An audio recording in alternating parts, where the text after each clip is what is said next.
chewing. Everyone hear me out there?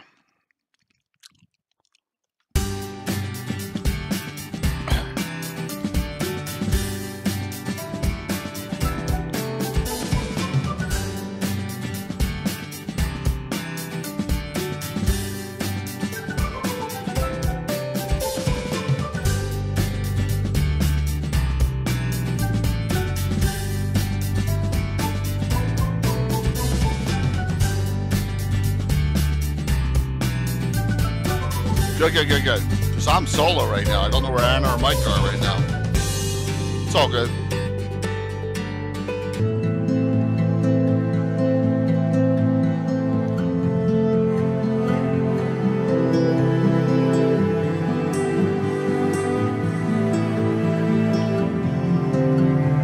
It's all good.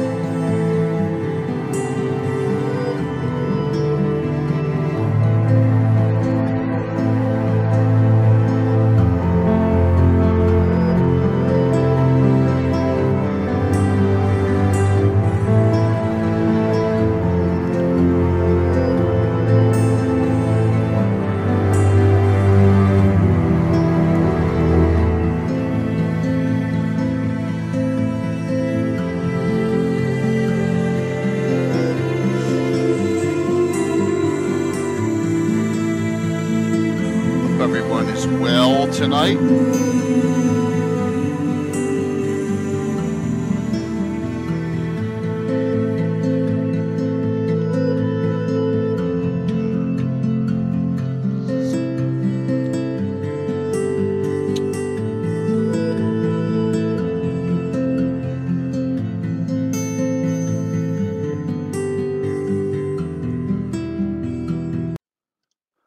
Oh, I don't like how that just cuts out. Gotta fix that.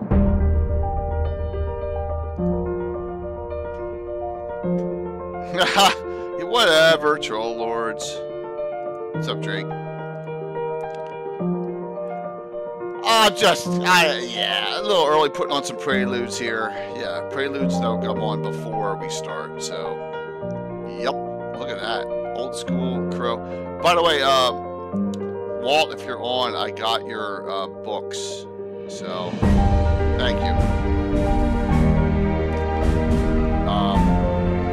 One's got a weird print to it. Editions the Eye of Horus books. One is double printed, which is really weird inside. It's like, yeah, so I can lower my average down. You don't want to see 15 minutes of sponsor ads before, you know, while the show is supposed to be on, do you? Nah, I didn't think so. So, it's better to do them beforehand. That way I can ramp up a little bit. You know, it's all good.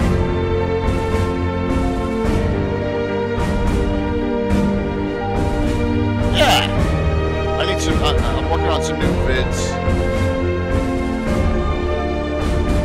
What's up, Troy? Look at that. Nice repertoire of shields. Very cool.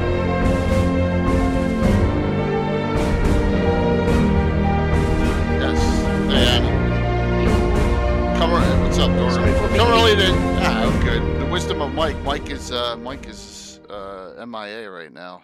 He'll be on. He'll be on. Yep. He'll be on. I missed a cue here, so. So note the following: that the arena is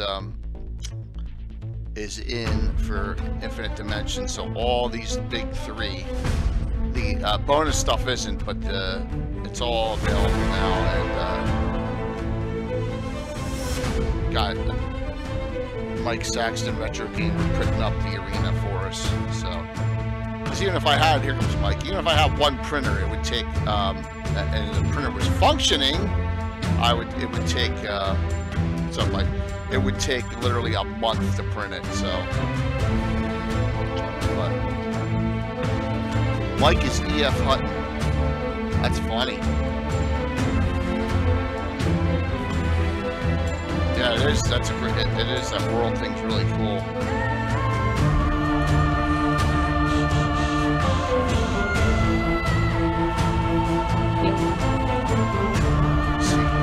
You guys can hear me, right? hope that the rest can hear you. Yeah, they can hear me. I already got that. Oh, good. Yep. It's only funny for 45 plus years old to remember that commercial. It's like no one remembers the oh yeah commercial either. What was that? What was the name of that drink? Cool. Where's the beef? Oh my god, that was the 80s. Thank you. Kool-Aid, that's it, Mecca.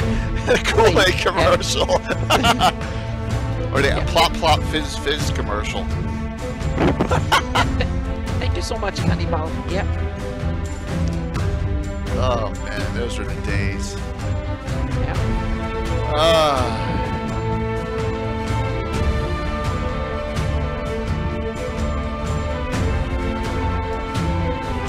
I'm looking forward to getting that arena and getting it up. So Kool-Aid, drink the Kool-Aid. I know we're all, and that unfortunately came from Jim Jones, which was 70s too. Yeesh.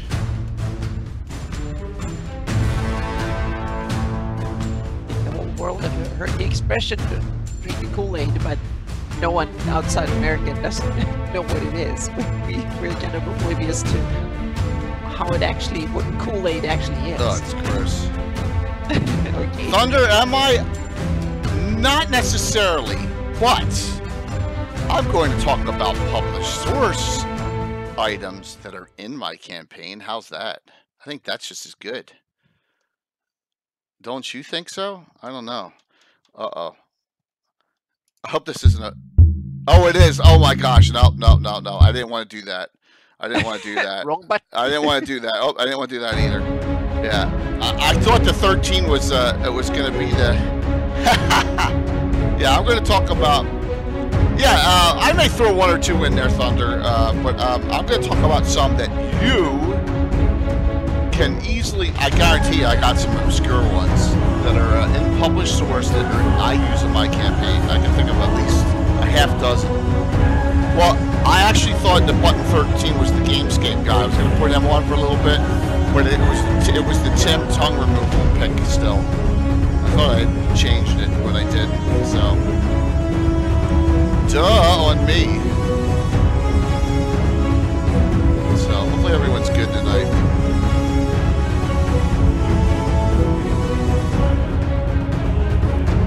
This would be a cool discussion. I got some books. Got some snips. What's up, Mike? Mike, we're just talking about you in the arena. How the first day of Prince go? Let's hope it went well. The wrong button is a beloved tradition. It is on this channel, absolutely. It's like a rite of passage to hit the wrong button. Yeah, you have to at least once or twice for sure. A third done already? Oh my gosh. That is awesome. Very cool. One thing about Infinite Dimensions, their prints are a lot easier to get on the printer, I think, than Gamescape. Gamescape's kind of bulky, but that's alright. Love them both. Well, everyone's bored and sitting around here. Click on that Reaper Minicon reference Lord Gazumber once or twice for me. Make my life a little bit easier.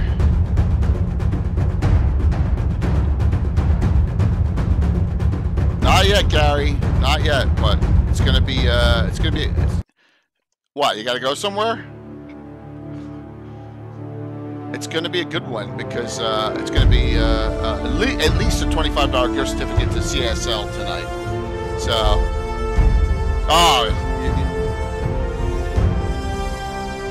well, that's understandable. There's a shortage in everything. Shortage in Chick-fil-A sauce, right? There's a shortage in oil. There's a shortage in wood. There's shortage in cabinets. There's just a shortage in everything. New Jersey's not bad, Gary. I had no problem filling up today. It's south, because this state is the pipeline state, right? Yeah, patience too. I had no problem filling up my company vehicle today.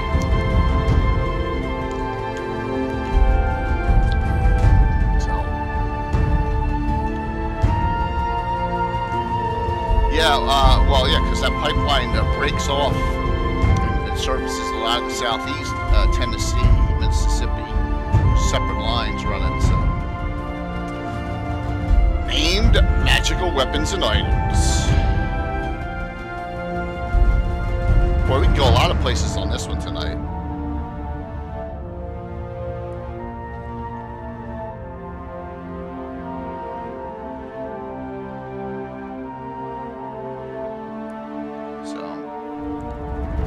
What time the box is going to raid into us, but they got the Telspire experts on again, some of the other people, so no shortage, Drake. There is no shortage in D&D. That's correct.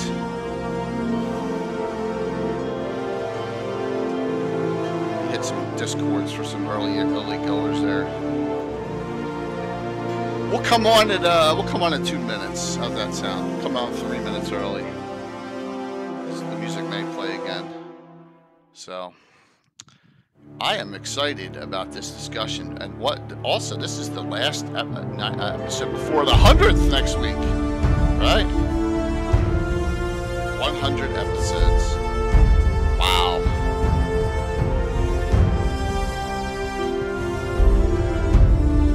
So think about this. Let's see, it's 100 legends and lore. If we were to run, let's say we were to do 50 legends and lores a year, just say there's 2 weeks we're missing. We're at 100 now. To get to the number of D&D adventures I've run would take 8 years? 16 more years. Wow. Well, you have some decades ahead. That's doing 50 a year. Yep. I think it's kind of amazing that we got to the hundreds. Yeah, I think it's awesome. Yeah. One more minute. The fun thing is, after 16 years, we won't remember that we're repeating our topics. So that we do it over and over and over again. We've had the same topic like 9 times. I'd be 70 years old. Hey, sure, what's up? Definitely a good one tonight. Here we go. We're coming on a few minutes early. Sound good? People are cranking up here. Oh. That's a good one, Gary. Whoops, I hit the wrong button. That's 2 wrong buttons. Yes! Good evening. Oh, look at this. See? I wasn't even ready. They're incognito. There we go. Yep. Mm-hmm. Good evening, everyone.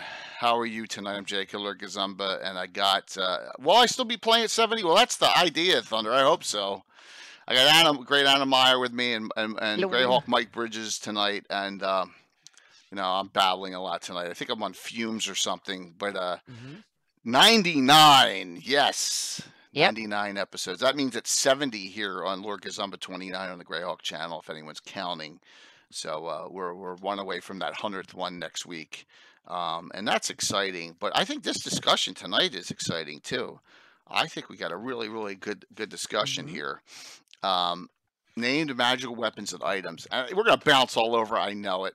I know we're gonna just go all over the place, and that's okay. I have found some obscure ones that. Hey, what's up, Amy? Good to see that you could come on. Some that I dug up that I use in my campaign, but they're published source, which is really cool. So, cool. How about you, Mike? You don't have to name them yet, but you use published source, any published source named weapons and items in your campaigns at all? All the time. Yes, that is good to hear. Awesome. I'd say the ratio is probably 90 to 10%. Oh, 90 published and 10 made up? Maybe higher. Wow. Yeah. That's cool. Just because?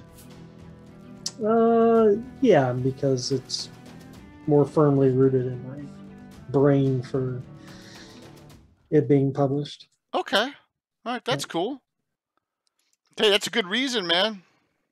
You know? I like making up, as Thunder said, I love making up my own items. I really do, just to throw wrenches into it, and also because, you know, published source stuff tends to be very unique items, and they hold a special place. And I don't want to be giving them out all over the place, but I do occasionally. But and it's fun to make them. What's up? No, Thunder asks, are they altered?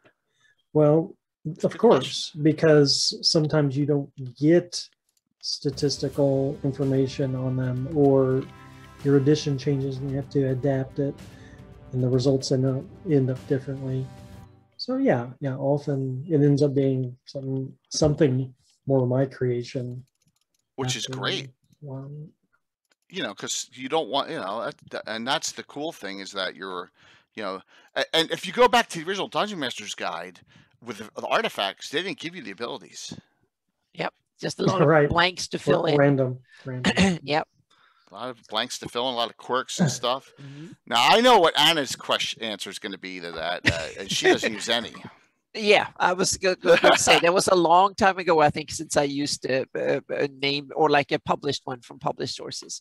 And in the beginning, I used them, but that was so long ago that I can't even remember which ones I actually used. I tried to stay away from all the really powerful ones. That was something and I had a few items, and I've actually introduced more of them lately, and this campaign already have one, but that is not published, but it's really powerful. So I've actually ramped up my powerful items from more than I used to. But and I think one of the main reasons for a long time was that I ran using Pathfinder, so that way it was as easy, or probably easier, to build them from scratch than so I based a few of them from designs or examples in the Pathfinder rule books, and then I tweaked them and made them Greyhawky, so to speak, so they fit me, and gave them names and stuff. But the published sources, no, I've stayed away from them for the most part. So, and what? Oh, sorry. Go ahead. So Mecca just asked a question. The Wand of Orcus, is that Greyhawk canon? Because it's in the Dungeon Master's Guide. So I guess the answer to that's yes, right? Yes, but it's one of these things, like a bit like Tomb of Horrors and Vecna and stuff. It has passed into general D&D lore rather than Greyhawk specific. But I think Orcus is well established in Greyhawk as a demon lord. So I would consider everything Orcish or Orcus being canon too, so to speak. Yeah, it's great to hear. Yeah, so, Thala had the Sword of Kos for a while. Well, that's on the list. So wow, I mean, I've given out some powerful stuff. Wow, but you suffered from it too, or your campaigns rather. You know, sometimes you just it can be a real it can mess things up. Yeah, just basic magic items, as I've talked about, can mess things up, like Robes of Eyes and Rods of Flailing and Helms of Brilliance. But one of the things that I've had several artifacts. I had a couple of really powerful items in my Rel Devin campaign that the players, they deliberately didn't pick them up, because they were so scared of being tracked and hunted down if they had them. So they were like, no, that's not our primary mission. So we're not going to touch it. We're going to stay away. So I managed to scare or bully the players into not accepting it, so to speak, because they usually come with such a big negative load, and they can be tracked and searched for and stuff like that. So yeah. What's up, Kayla? I have two that my players will never, and they're both intertwined, they will never touch ever again. Are you ready?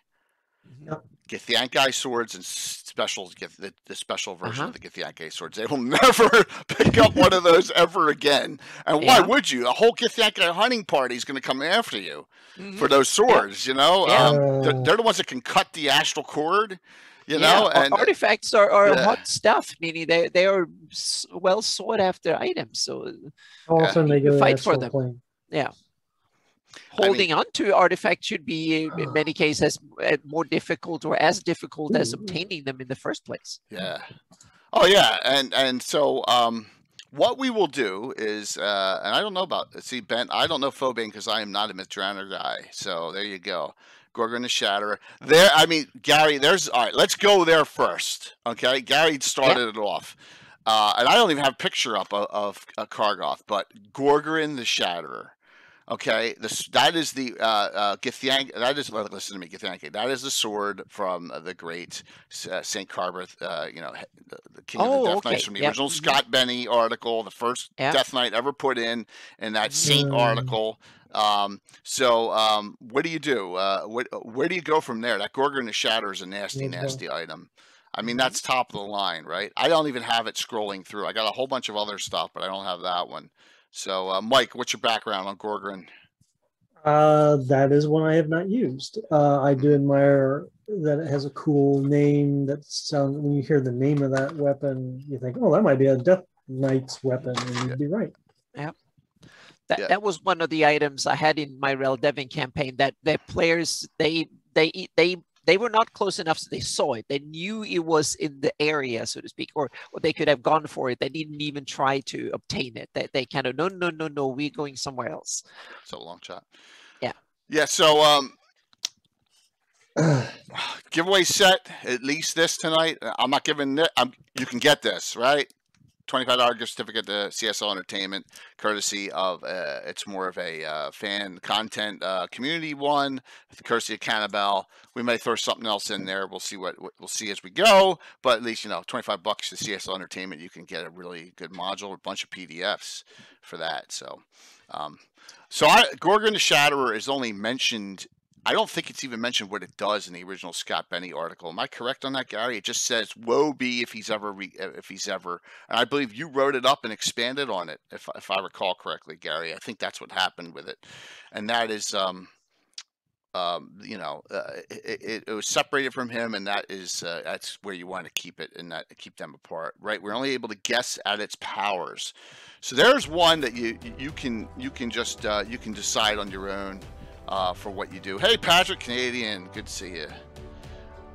10 months. I would think that Patrick's like 2 years now. Isn't that insane? It's only been 10 months. Wow. So, who is Saint Karghoff? Oh my God, Derek, don't say that. Did he squire for Lord Sloth? Oh my God, don't start that. I know you're just joking. Oh my gosh. Oh my gosh, that is awful. Oh man. I'm with you there, dude. If Saint Karghoff was so bad, he'd be in Ravenloft and not. Oh my gosh! First of all, I hate them sliding in Strahd, Azalin, all of them. Soth, I can't stand it. Get your own people to put in Ravenloft. That's the way I always thought about it. Oh my gosh, yeah, some pansy night, yeah. Oh man, that is wrong. So yeah. Hey, Valerius, good to see you, and thank you for the follow too, Valerius. Good to, and enjoy yourself. Valerius, if I know you from Facebook, or if I know you from some other location or some other medium, just put your name in, first name or whatever, and just say, but welcome. We're gonna have a nice discussion. Blue Box is gonna raid into us when they get done on their stream, so we'll have a nice big crowd. Greyhawk villains are too badass. Raven, I agree 100%. But Azalin was put in Ravenloft, which really disturbed me. Now everyone knows Azalin was put in as the ruler of Nurl. Azalin first appears in the original Ravenloft 2. Azalin's in. That's where he first appears, in Ravenloft 2. And then I don't know how he goes from Ravenloft 2. I think they just said, "Oh, he looks cool. Let's put him in Ravenloft setting," and then the backstory is written up. So here's my view. Ravenloft is like Arkham Asylum for Batman villains, right? That's good. And so, who escaped from the asylum? Vecna did. Yeah, true. Yeah. So Greyhawk villains can't contain them. Yeah, that is 100% true. Yes, I did. Patrick just sent me a message and answered you. So we got off on a little bit of a tangent there, but villains is all. We did a villains show a while back, and we should. Hey, what's up, Mattis? We should really go back and do another one. Like I said, next week we're going to do our 100th Legends and Lore episode, which is awesome, and we got some great guests coming up on Gavin. We got Chris Promise this Sunday, and then Alan Hammock next Sunday. So we got a lot going on. All right, Mike. Let's just round table this.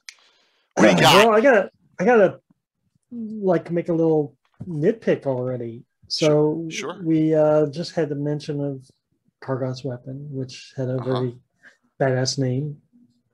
And he was talking about Sword of Kos.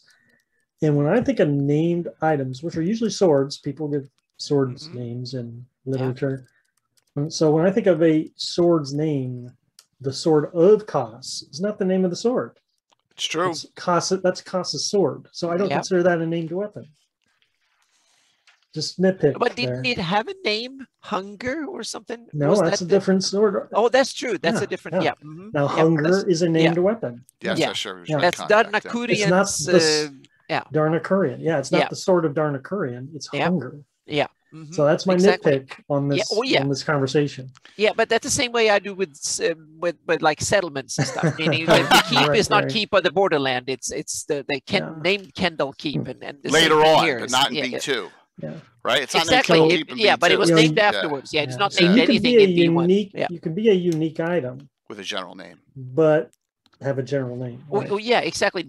Items doesn't need to be named to be unique, but they might have a name, and probably if they're getting legendary and known widely, and because I think they're really powerful items in the hands of powerful people and others that they keep secret and then deliberately not name in order to keep them stealthy and not in general public, so to speak. Or naming something is when you want to use it in propaganda, saying that I have the coolest thing in the world to build your power, and as a way to advertise. That's why you name your sword, to instill fear in the enemy and awe and respect among your own side, so to speak, I think.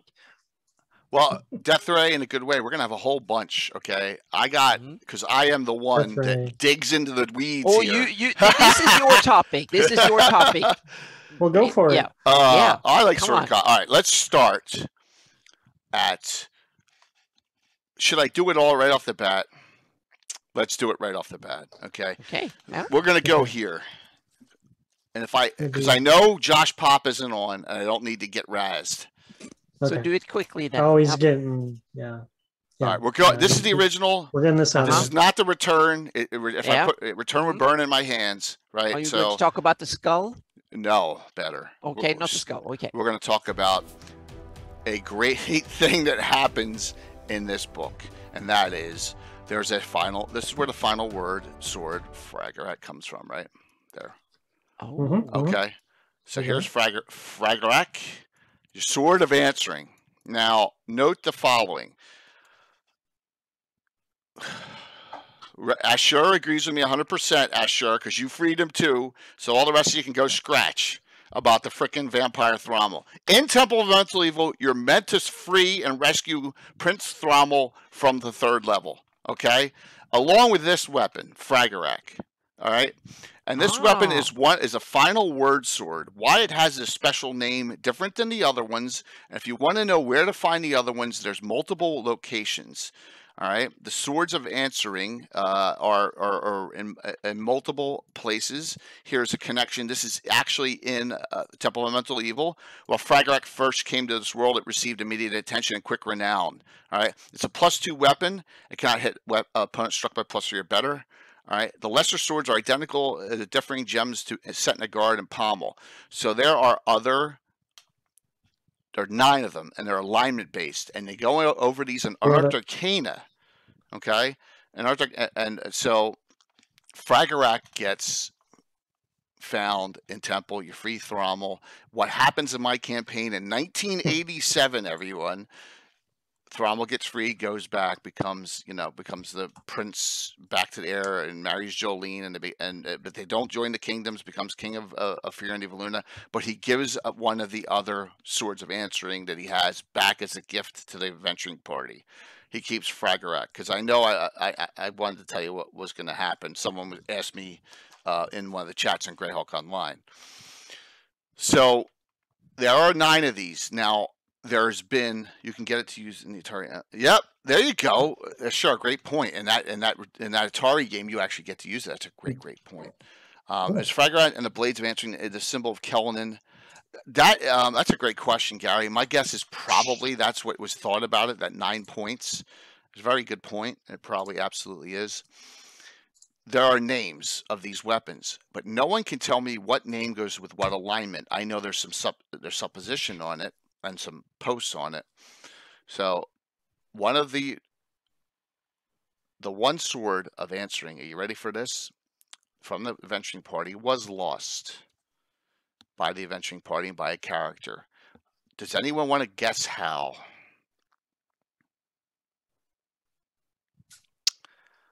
Pulling out, lose your most valuable item from a deck of many things card, right? Oh, The nasty. Yeah, then we have an Yeah. item in itself that is kind of Yes. notorious and legendary and Mhm. dangerous and addictive and yeah. Replier is CN in mine. That is incorrect because Backtalker is CN in mine, and you're wrong, Casey. So there you go. Living Greyhawk's always wrong. I'm Oh, kidding, that Casey. card would always get a lot of cheese weaseling for me. Be like, oh, this cloak that I've been wearing since level 1 is my most cherished item. No, it's not. You know it's not. Yeah. So if you go to, and if you remember the joust, and if you remember Sir Vargren the Unmerciful, and he was like the captain of Lord Page, and everyone knows the Lord Page symbol, the lightning bolt, Anna, that you set up, right? Yes. Lord Page in my campaign owns Backtalker, the chaotic neutral sword of answering. I love that name. That's my favorite. I love Backtalker, It's a lot. yes. So there, Yeah. So I've used that in my campaign, and there you go. There's 9 of them. Look, I'm putting up 5, but there's 9 of them. So have fun with that. They're right in Player's Hand. Honors Arcana in first edition. I'm not sure where they go in future editions, and they're right in Temple Elemental Evil. And there's some named weapons for you, and they don't miss. If you get attacked, they automatically hit your opponent. They're nasty, really nasty weapons. So I will start right off of that because I know that Josh isn't on yet. So I know he's listening. Yeah. So how did Thrommel get captured if he had one of them badass swords? Yeah. He must have been grappled. Or it could have been drugged, or he could have been knocked out unconscious. A spell, or, Yeah, controlled, yeah. or So hold Blue or box. whatever. So, yeah. There he is. Yay. Good show. Yeah. Yeah, great show. Hey, John, how are you? We're talking fantastic named magical weapons and items. I just talked about Fragarak and the final word answering, swords of answering. Let me get you John here. So John kind of announced this. So sometime in July, we're going to have a second fundraiser for St. Jude, but it's probably just going to be the 2 of our streams. And it was Eric Mona's idea last time he was on to do the Bad Adventure, right, module, and do that for charity. So we're trying to work that out and you know, have some fun with that. I think that'll be really cool. The lawful boring sort of answering, that's great. So that'll be cool. Thank you all for rating in and really bouncing us up on our numbers. What a great show on Tailspire earlier, John, and you know, John's got a really cool weekend coming up for his birthday out there. So that'll be the Blue Box Con. I would go, but I want to stay married. So, you know, always important. All right. I started it out with, and Mike did sort of cost. Anna, you got one you want to throw out there? Let's see. That was one I had on my tongue. Well, we have one that I think we need to just get out of the discussion, and that's the Regalia of Evil. That is the version that Gary used in the Gord books. I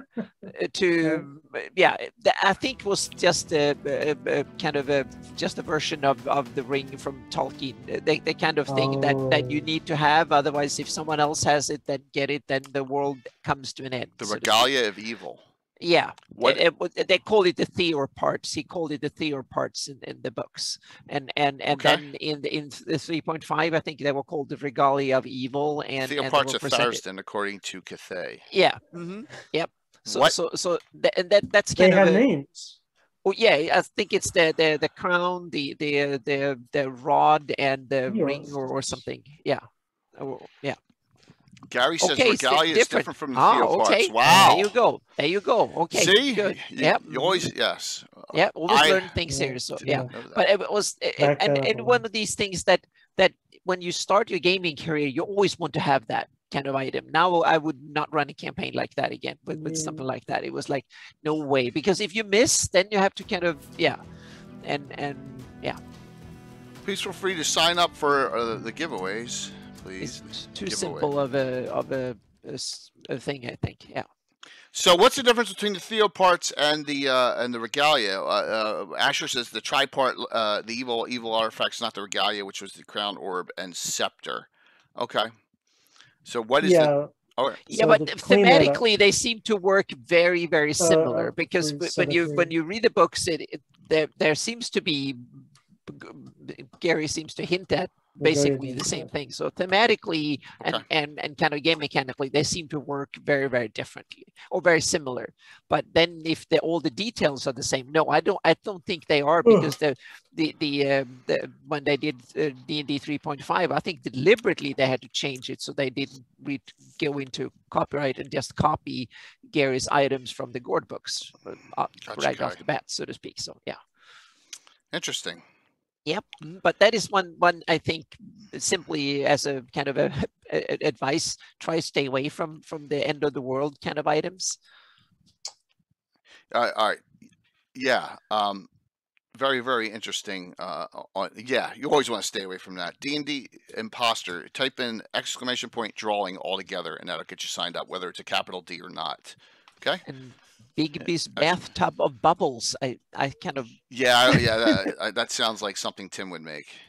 Okay, yeah. I was thinking, are there any Bigby items? Because it will be kind of cool to have like a staff with a hand or something like that. Anna, it's one of the most iconic pictures in Dungeon Master's Guide. There's a guy holding up a hand, and he goes, either this is casts one of the various Bigby spells, or it's a +3 back scratcher. Yeah, I know that. Yeah, but it's just a silly thing. I was thinking if there's actually a serious one with Bigby's name on it. I don't think so. I don't think so either. But it's kind of it will be kind of an obvious one to find a staff with a clenched fist on top, so to speak, stylized, and that will be Bigby's staff. So I was thinking to in some future campaign actually having a staff with a clenched fist being a wand of force is very close to that. And the Wand of Force is in Unearthed Arcana. I don't know if it's in future editions, where you can actually do levels of a globe of a prismatic sphere, right? And you can also absorb. I think you can absorb Bigby spells and walls of force with it, and put that in as charges. And it functions like a +5 bastard sword, I believe. That Wand of Force. It's really a nasty item. I've only ever given one out in my campaign in 41 years. So. Yeah, but that's interesting. Very, very cool. Ooh. Yep. Ring of the Ram. Ring of the Ram's not a named item, Pat. It's a good item, though. It's really good because there's very little save on that. But yeah, that's a general magic item. So, all right, well, as we keep on bouncing around here, Mike, what do you got? Well, Roxy mentioned Black Razor would have been a world ender if his rogue had not moved away as his player. Well, in my current campaign, my players just destroyed Black Razor, which I think is the most well-known named magic. Exactly. What kind of? Chucked in White Plume Mountains volcano. Oh, okay. Gone. See, that's They just didn't want to They just didn't want to deal with it. Yeah. So it's effectively destroyed. Yeah. So when you set up rules for destroying an item, do you set more like saying that you need to throw it in that particular volcano, or you need to do a certain set of things, or are you more kind of precise mechanically saying do this much fire damage to it, or make it fall this many feet into a granite rock? They or left something? and had to make a trip all the way back. So thematically they needed to. Yeah, I usually set up more kind of rules that you have to do these steps, and then they can kind of think, and that when they do research on it, they say that it needs to fall from the highest cliff in the land, or something like that. And then I simply set a rule saying it needs to have 200 points of falling damage, or 300, or something like that. And then within the same day, you have to suffer so much fire damage or something.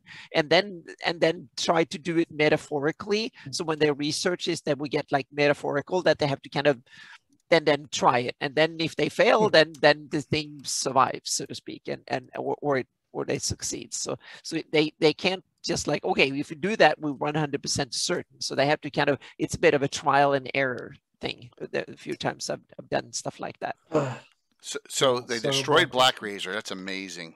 Yeah. Kind of crazy. Well, I like how it's got the it'll universe turn up in it. somewhere else, I'm sure. Mhm. Yeah. Yeah, so I'm going to go to my. I love that item that Goya just brought up. So let's talk about that one as we bounce around, and that is the Chalice of the Shieldlands. The Shieldlands have a lot of items, and here's a picture of its use. I've used this in my campaign multiple times because of the struggles in the Shieldlands, and it may be something you may want to consider using as well. Chalice of the Shieldlands. That sounds interesting. I'm going to steal that. I'm going to steal that. Well, thank you, Brian. Yep. This is a great one. So what happens with this is, see, Alderon, good. Thanks for coming on. This allows a non-paladin. So the Growing Master, this one says Growing Master of the Horde Society. This is pre From the Ashes. Allows a lawful good fighter, and you can always change that to make it neutral good or whatever, to temporarily become a paladin at the same level for a single quest. Evolve appropriate powers and abilities of the paladin. So and then they have to do a ceremony with it, and you become, it changes you basically over, because maybe you don't have the stats to become a paladin. Now I get it, because that's the chalice they ritually drink from every year when they celebrate the founding of the Shieldlands. Okay. And now I forgot which town. I haven't opened the map yet, but there's a special place where they did it, and there's some stones. Now I use, in my campaign, occupy that territory. So now I have to figure out what happened to the chalice. Yeah, that's a great one. Thank you for It's a really cool one, you know. Yeah. It really is a neat. And that's from Greyhawk Adventures, right? Absolutely. Yep. A lot, with pictures and all. So I love this one. I have used it in the campaign, and it is something that's cool. Oh, look at that hype train! Thanks, Will. Yep. So Will, along with a lot of us, will be meeting up for Saturday morning for a short meeting as we do our first meeting for GreyhawkCon. First pre-meeting for GreyhawkCon in October. So it's good to see you. Good to see you, Will. Hype train up. Already at level 2. Mike, you got one? Got another one? All right. Here's a fun thing. Greyhawk Adventures. So you just mentioned the Chalice. A lot of cool magic items in that book. It's probably the best section in the entire book. There's one named item in there that's, I say, unique. It's named. These type of items get names, and it's not a sword. It's the Stormrider. Ooh. A whole magic boat. Yeah. In Greyhawk Adventures. Yep. And it's a ship that ignores all bad weather, waves, and all that stuff. Used that in my campaign once, and it was kind of game breaking. For travel anyway. Yeah. Who had it? This would be my 2E campaign, so probably my Silver Age group that played out the rooms of Greyhawk ruins, and then rebuilt the towers, and conquered half the map. We were doing all kinds of during the wars, stuff. during all those wars you had. All that. Nice. Yeah. Very cool. Stormrider's an afterthought to that campaign. Yeah, that's awesome. There's a lot of great ones in Greyhawk Adventures, like this one that's up right now, the Collar of Tusmet. One of the Winchesters in my campaign has this Alexis, and this is an adamantite neck shield, and in my game with critical hits, it's huge.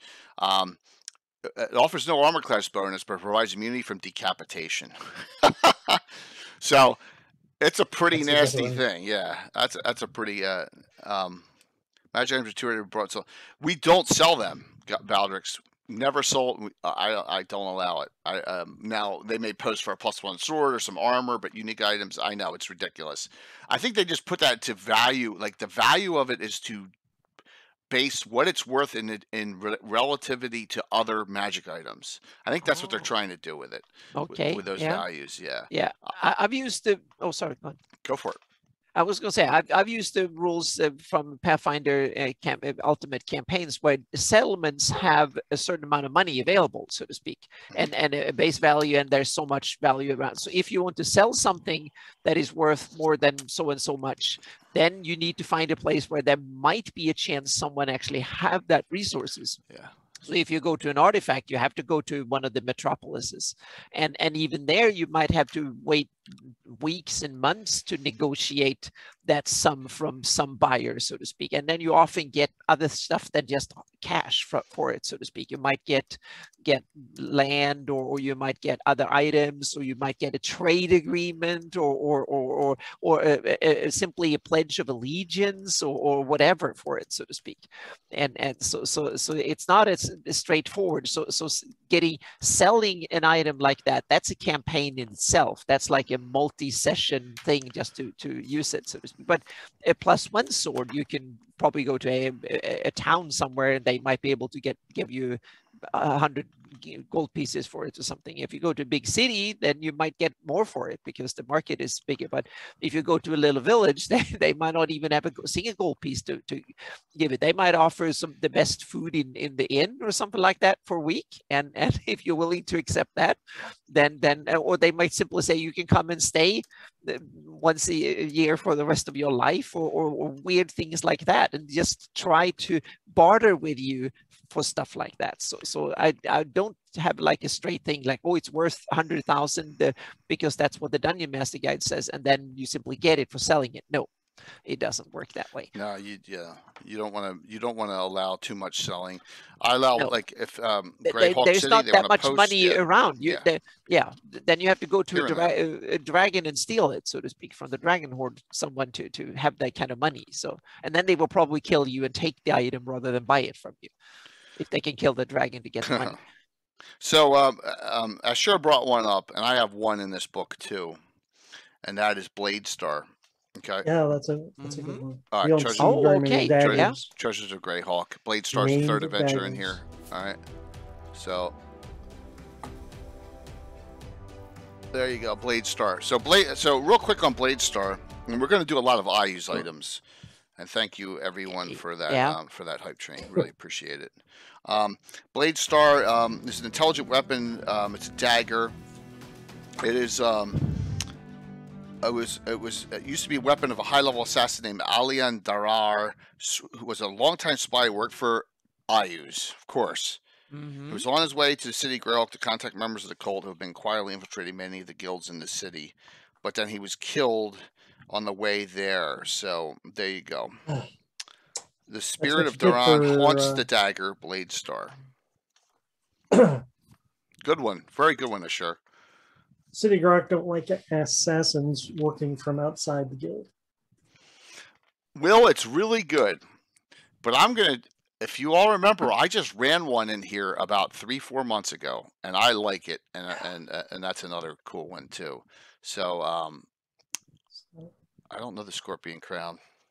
Is that in Rally the Trader? Scorpion Crown? Yeah. Yeah. Okay, Yeah. then I know it. Scorpion Crown. That's a good name. Scorpion. I don't know much. It's not the crown of scorpions. It's not the crown of Rary or the crown of Solm. It's the Scorpion Crown. Yeah. Yeah. Rally the Trader. That's what I thought. I have it, but my players were too scared to ever run it. I never ran it, so he's just sitting out there all these years. Got any magic items? Yeah, there's a couple Mac, but they're not. Well, there's Mantle Celestian, but let me do the other one in here first. All right, so I have this out. Here's the Treasures of Greyhawk. This is a reprint. Let me throw out the second one. Now this one's named an adventure. I just ran it, and they got this, and it was at the end of my Shieldlands campaign. And that is Ansanther. Okay. And Ansanther is a Holy Avenger, which has this and also you can go to the next adventure, Face of Xenos, which is the Face of Xenos. That's on my list. Oh, is it? We can Face talk about of Xenos. That's such a good name. Yes, we'll talk about that we'll talk about them both. So they took Santher to the ancestral to the Gradavis estate. They found the keep where her old love was, and they went in and they made turned her into the weapon. And Tom's character Pelnor the Golden, the purest of heart in my game, is now wielding Santher. So it's a cool one. You can adapt out of Treasures of Greyhawk as well. Yeah, I'm now I'm going to spill some beans that my players. So go ahead, you Brian. Don't listen to this, but I actually adapted that for my campaign, and I spun even more on it, and used. Now I'm going to plug from Total Party Kill Games, TPK Games, and it's an awesome company that third party publisher that does a lot of cool stuff. They did for Pathfinder 1. A thing called Valkyrius, and that is like dead soldiers coming back to fight again, so to speak. And so I took the story of this and the Valkyrius, and that meant that really, really powerful knights and so on, they dedicate their soul to their weapon. So when they die, their weapon, their soul and capabilities are tied to their weapon, and then that weapon is when that is being retrieved and given to someone else, that's their ultimate life insurance. So when they die, and so on, the original owner of the sword will come out as a Valkyria or like that knight fighting to kind of honor that dead, so to speak. And then they, if they die honorably, saving so on, they will have themselves dedicated into a sword, and they can be the protector of a future knight, so to speak. So it's kind of a mentorship. That's cool. That they do, that the shield. Yeah. So I took the idea from that one and the idea from TPK's Valkyria and merged them into. So that's awesome. So yeah. So that's something that if you get into the order and you seem to be a rising star, so to speak, you can get a Holy Avenger that has a mentor guardian in it, so to speak. So I don't call them Valkyria, I call them guardians, and that is something. And then you promise to dedicate yourself to become a guardian. So you give your soul to the order, and that way you will become a guardian of a future paladin too, or fighter, or cleric, or someone to wield that weapon in the order. Awesome. So Mike, as we move, tell us about the Face of Xenos, which is the next adventure after this. You're muted. I didn't say anything. Oh, I'm sorry. No, I only remember the name Face of Xenos. Okay. I don't really remember how it works. Unfortunately. That's all right. I mean, I have it here, so it is. But like you said, it's tied to the previous adventure. Yep. Sentence. The Face of Xenos is, and Santher is made to destroy, and so down the road, I'm gonna let him have a little fun. It's an artifact. It can summon one of each type of elemental once a week. Oh my god! You should see the powers of this thing. The powers are right here on page 74 of Greyhawk, Treasures of Greyhawk, if you want to know. So really nasty. And how many of those Treasures of Greyhawk have you and Patrick doled out by now? How many? A dozen, maybe. Yeah. So at least it's definitely a book with a lot of gems in it. Yeah, and it's a shame that this is the kind of soapbox time. Sorry. Soapbox time. This is the kind of shit that they should be putting out now, right? It's an excellent module. It has so many cool things. It's well researched. Yeah, exactly. And it ties into the setting in multiple ways and cool. Yeah. They should. I mean, just like all the books that came out of this, right? This was a great idea. All the books in Candlekeep Mysteries, all had connections. They should be putting out. Well, you know what? I'll tell my contact that idea. So there you go. I will do it. I will. So, but I think it's a great idea. Oh, thanks, Calstaff. Thank you for that gift sub. So Crimson Death, I'm putting you in, Shane. I'm putting you in for the VIP badge for 2 weeks. Gotcha. So, Booklayer's type of adventures, just a few bit. Exactly. That's what they should, because it would be an easy, and it would be, people would eat it up. And this book is 2nd edition. So how many years? Wait a minute. Was this made 2000? 92. This thing's 29 years old. Yeah, it's old. It's crazy. Yep. So I don't know if you already mentioned, but one of our, we did. One of Workers was the first thing we brought up because we said, is it canon for Greyhawk? And the answer is yes, because it's in the original Dungeon Master's Guide. It was the very first one. We didn't really go into the details on it, but yeah. It's one of them items in the old DM's Guide that really does have variable powers. Right. Besides the base ones. Yeah. So it can be whatever you want it to be. Yep.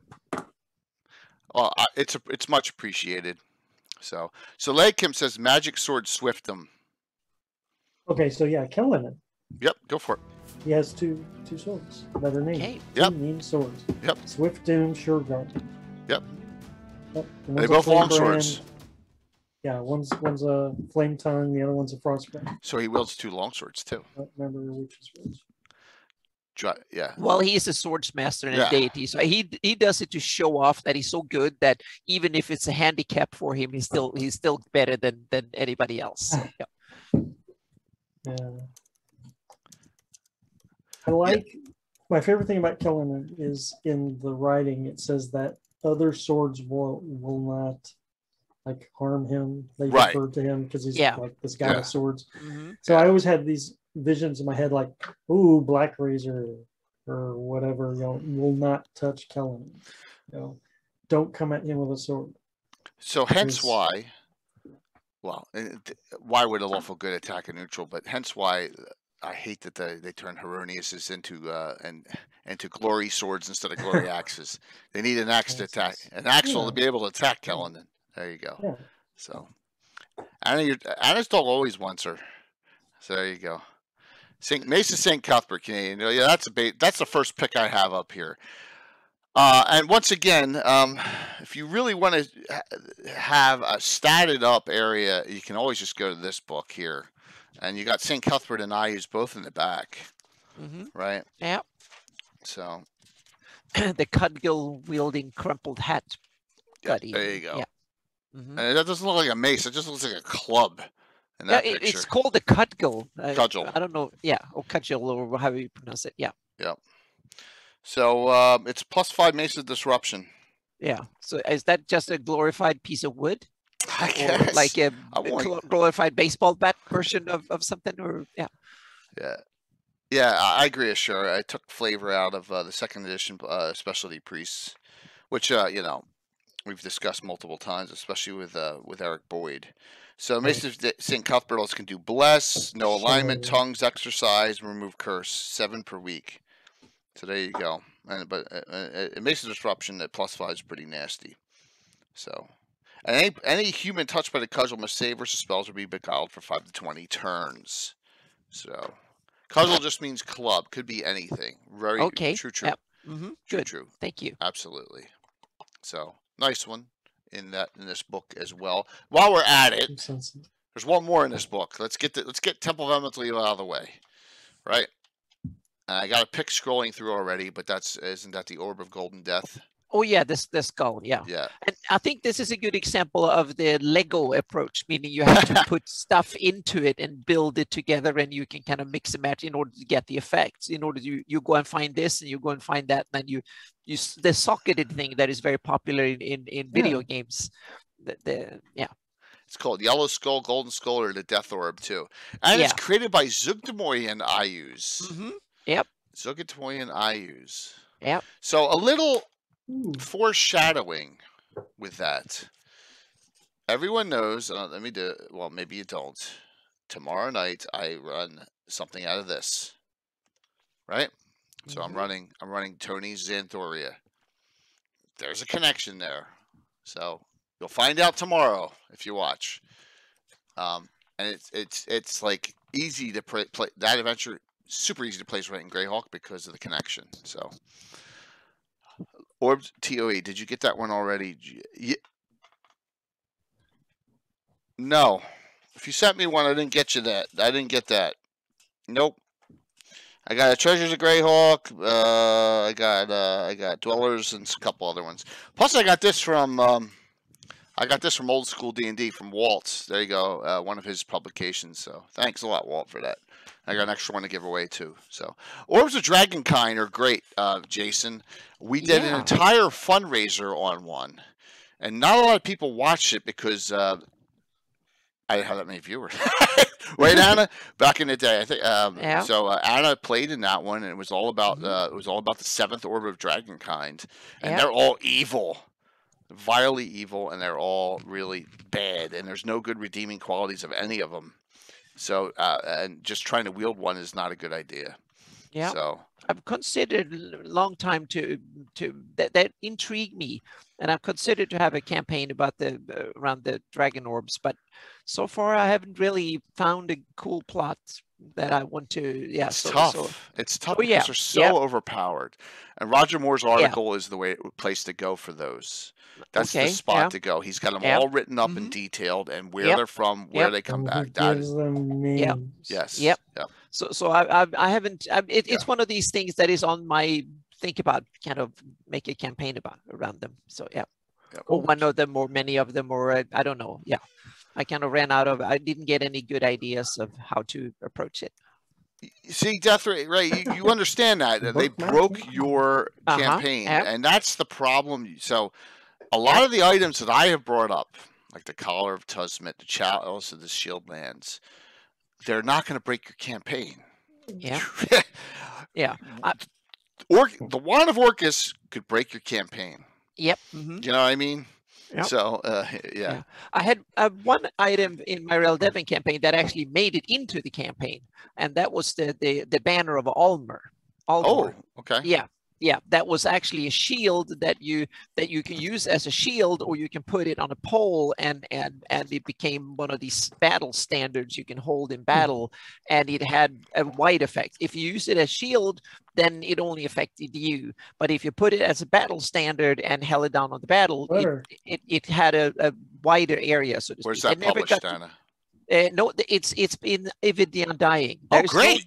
There is no detail on the Banner of Almor, but I kind of made up my own version of it, so to speak. Nice. So what I did was that I made it a shield with the Almor crest on it, and so it looks like an Almor shield, no biggie that way. And then it has it's like a +3 or 4 or something, like a +5 shield that had some extra. So it's a really powerful shield when you use it individually. Yeah. But then if you put it on a stick and raise it up, and it becomes a battle banner, then it can light up the battlefield. It gives you, like a paladin, it gives +2 to bless for everyone that is within a couple 500 feet and stuff like that. So is it good aligned?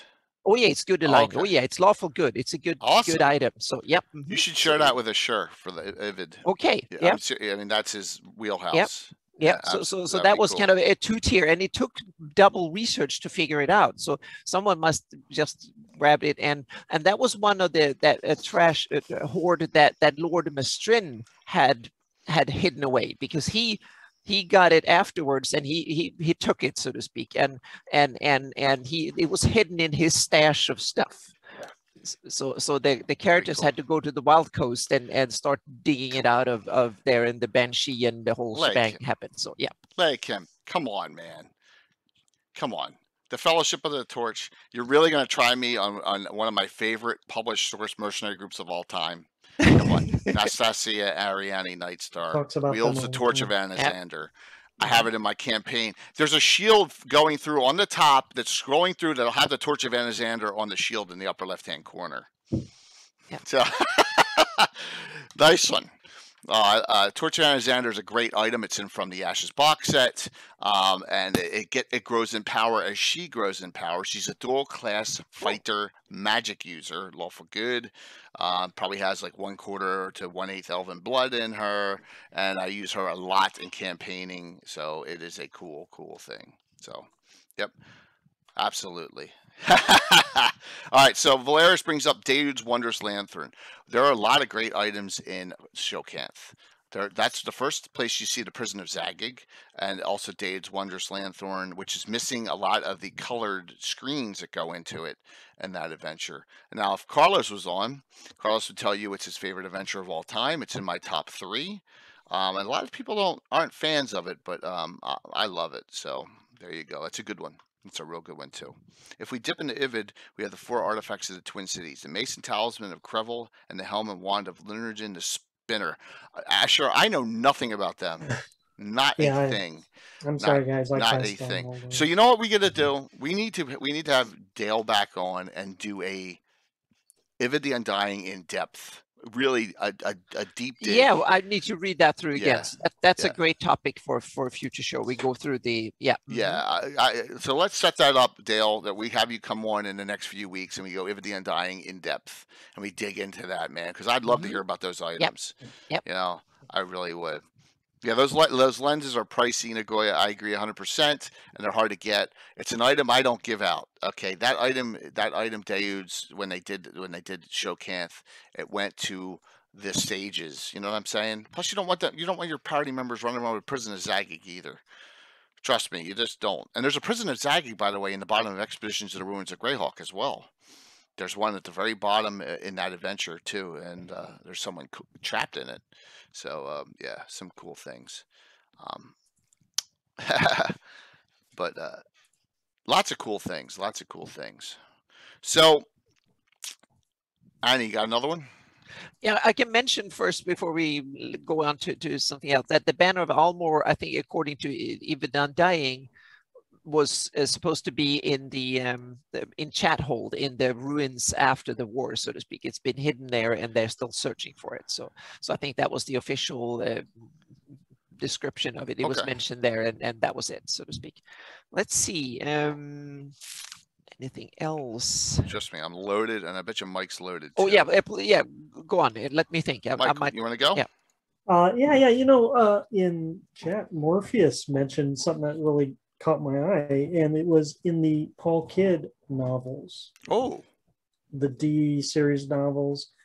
There's a named magic spear named Velenox. Oh, don't know anything about it, but I'm jazzed that there's a named magic spear, and I want to know more about it. Spears are underrated. I think they're better than their reputation. Yeah. So, what does it do? I don't know. That's why I'm jazzed. Morpheus, type in if you have any supposition as to what it does. Yeah. I mean, the only you got a cursed backbiting spear in the Dungeon Master's Guide. Yeah. Oh, yeah. That's a classic. Yep. Justicar's Hellhound Mantle. That'd be cool. Yeah. What's up, Bill and Master Crafter? Hey, Bill. Yeah. Patrick, don't give sub him. He probably hasn't re-upped. Don't give sub him. He probably didn't do his prime. Oh, the spears. His idea. Okay, the sword is Benelux. Yeah, read the books. The sword is lawful good. The spear is chaotic evil. Oh, okay. Tino, your package is on its way. I don't know if it got to you yet. I know it said 3-day point when I put it out on Monday. There's nothing magical. Yes, it really does bad things if you try to read it. Can't remember its name. Yep, and I don't remember it either. So yeah, remember I sent you some stuff, man. I got some things coming to you. So. See, okay, so to bring this back, named a magic spear. Don't know of one. That's a good idea. White Plume Mountain not only gives us Black Razor, but it gives us Wave and Whelm. Oh, even Whelm. One's a trident, right? Wave and Wave is a trident. Whelm is a hammer. Yeah. And so named hammers, named tridents probably don't happen anywhere else. Look at that. There's a picture of all 3 of them right now. Good timing, Mike. There you go. And now, the sorry. Go on. No, I was going to say, and Amy mentioned earlier about Wave, but I found out just by a little digging this morning that Bruce Cordell's has an adventure called Evil Tide. Yeah, it's a hot one. And it has a sister weapon to Wave called Surge. So I don't know if that's Greyhawk specific. All right, so Evil Tide's a 3-series book, black bordered, kind of like Bastion of Faith, that was generically paced in that generic era, in that 2E generic era, which you can place it somewhere. There's Right. 3. Someone give me the name of the other 2. But there's 3 Sahagwan ones. There's 3 Beholder Adventure series, right? That are back then as well. So I did not know Surge. Well, that's cool. Evil Yeah. Tide. I got to take a look at that. Mike, good. That's a great find, man. And then in return to White Plume Mountain, you get the match to Black Razor, which is Frost Razor. Mm-hmm. Yep. Yes, you do.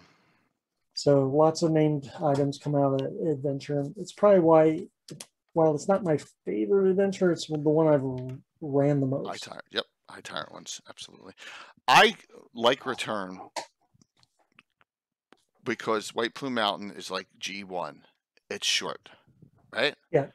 And they developed it pretty well, and they have those See notes it. of Corruptus Corruptus can start imbuing into people, right? It's pretty neat in that one. So, and the shield that counters that trident is called Surge Protect. That's funny, Tim. Surge Protect. Yes. So. Yeah, long shot. Thank you, man. As always, thank you so very much for the watch tonight.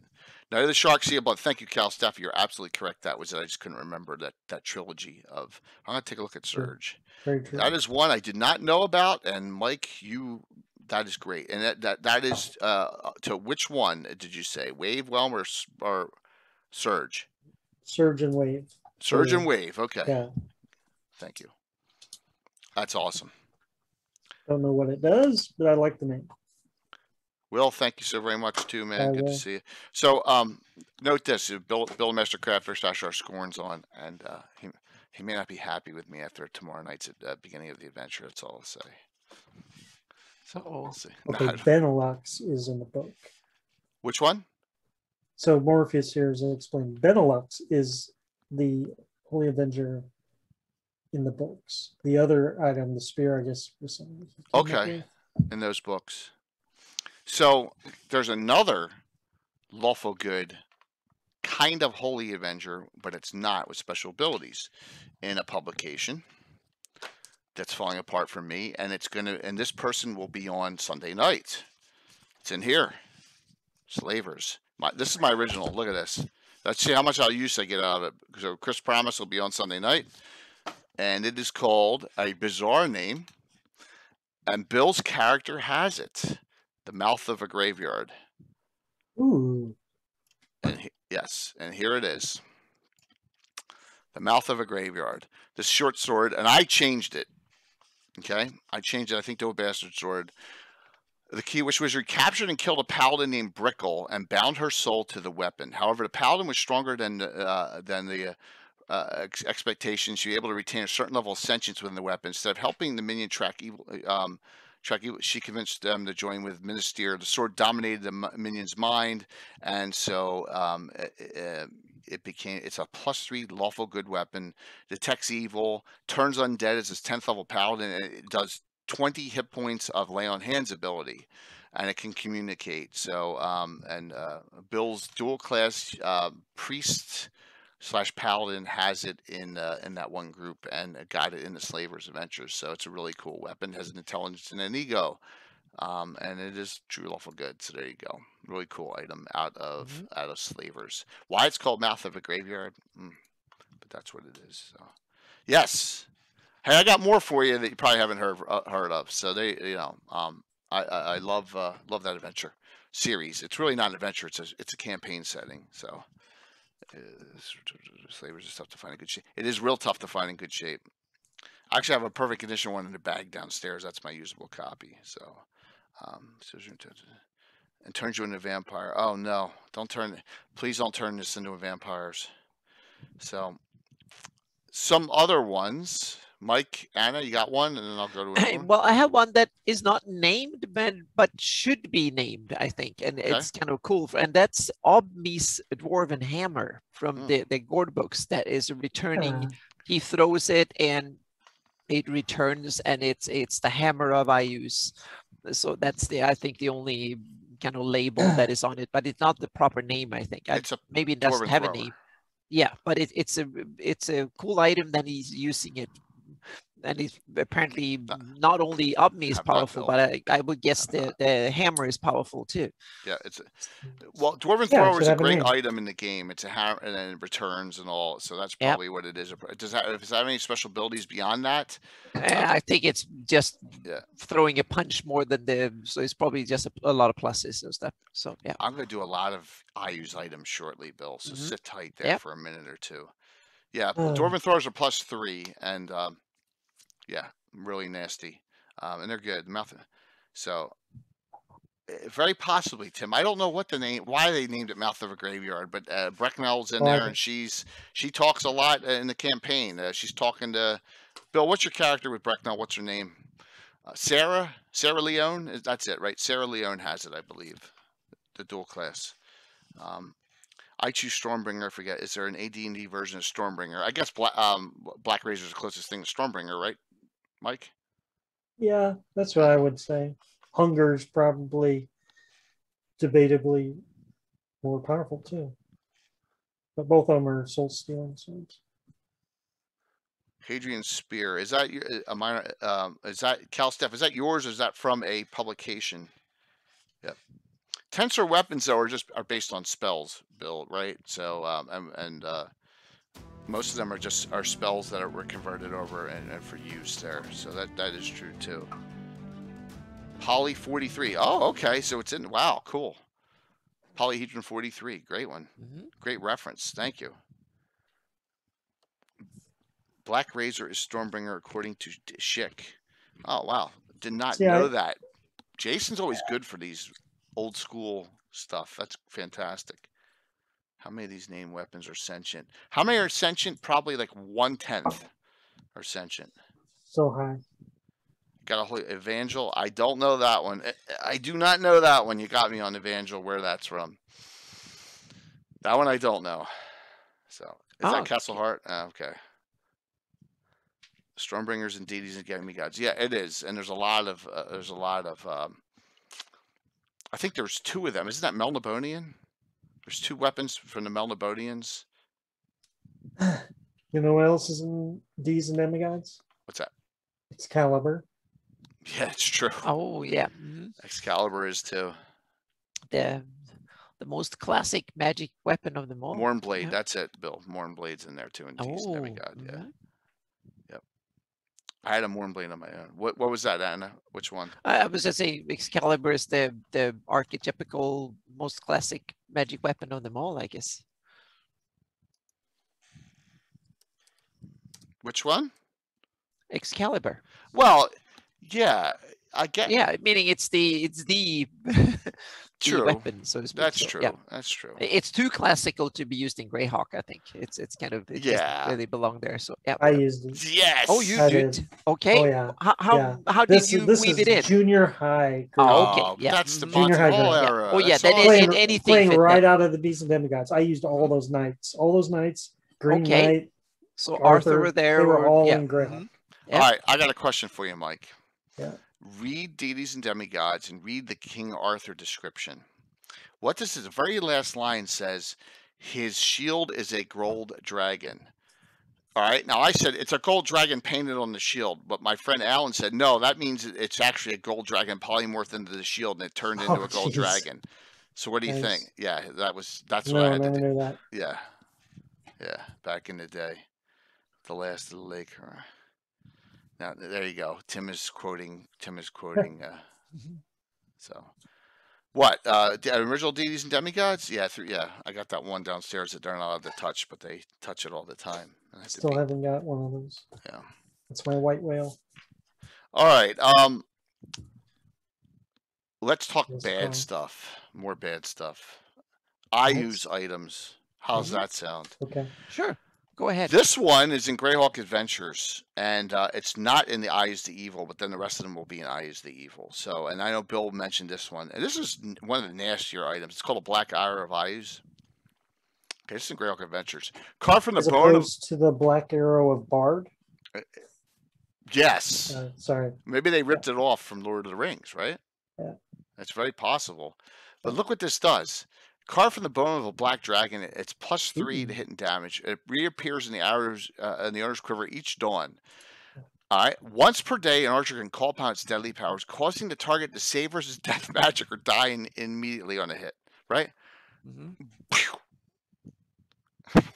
That's a super nasty item. You hate I use Tim? Well, then anytime you're playing in my game, that's what you're going to see now. So you shouldn't say that. And then there's this. This is from I Use the Evil, the Eben Skulls. Now, there's multiple ones of these.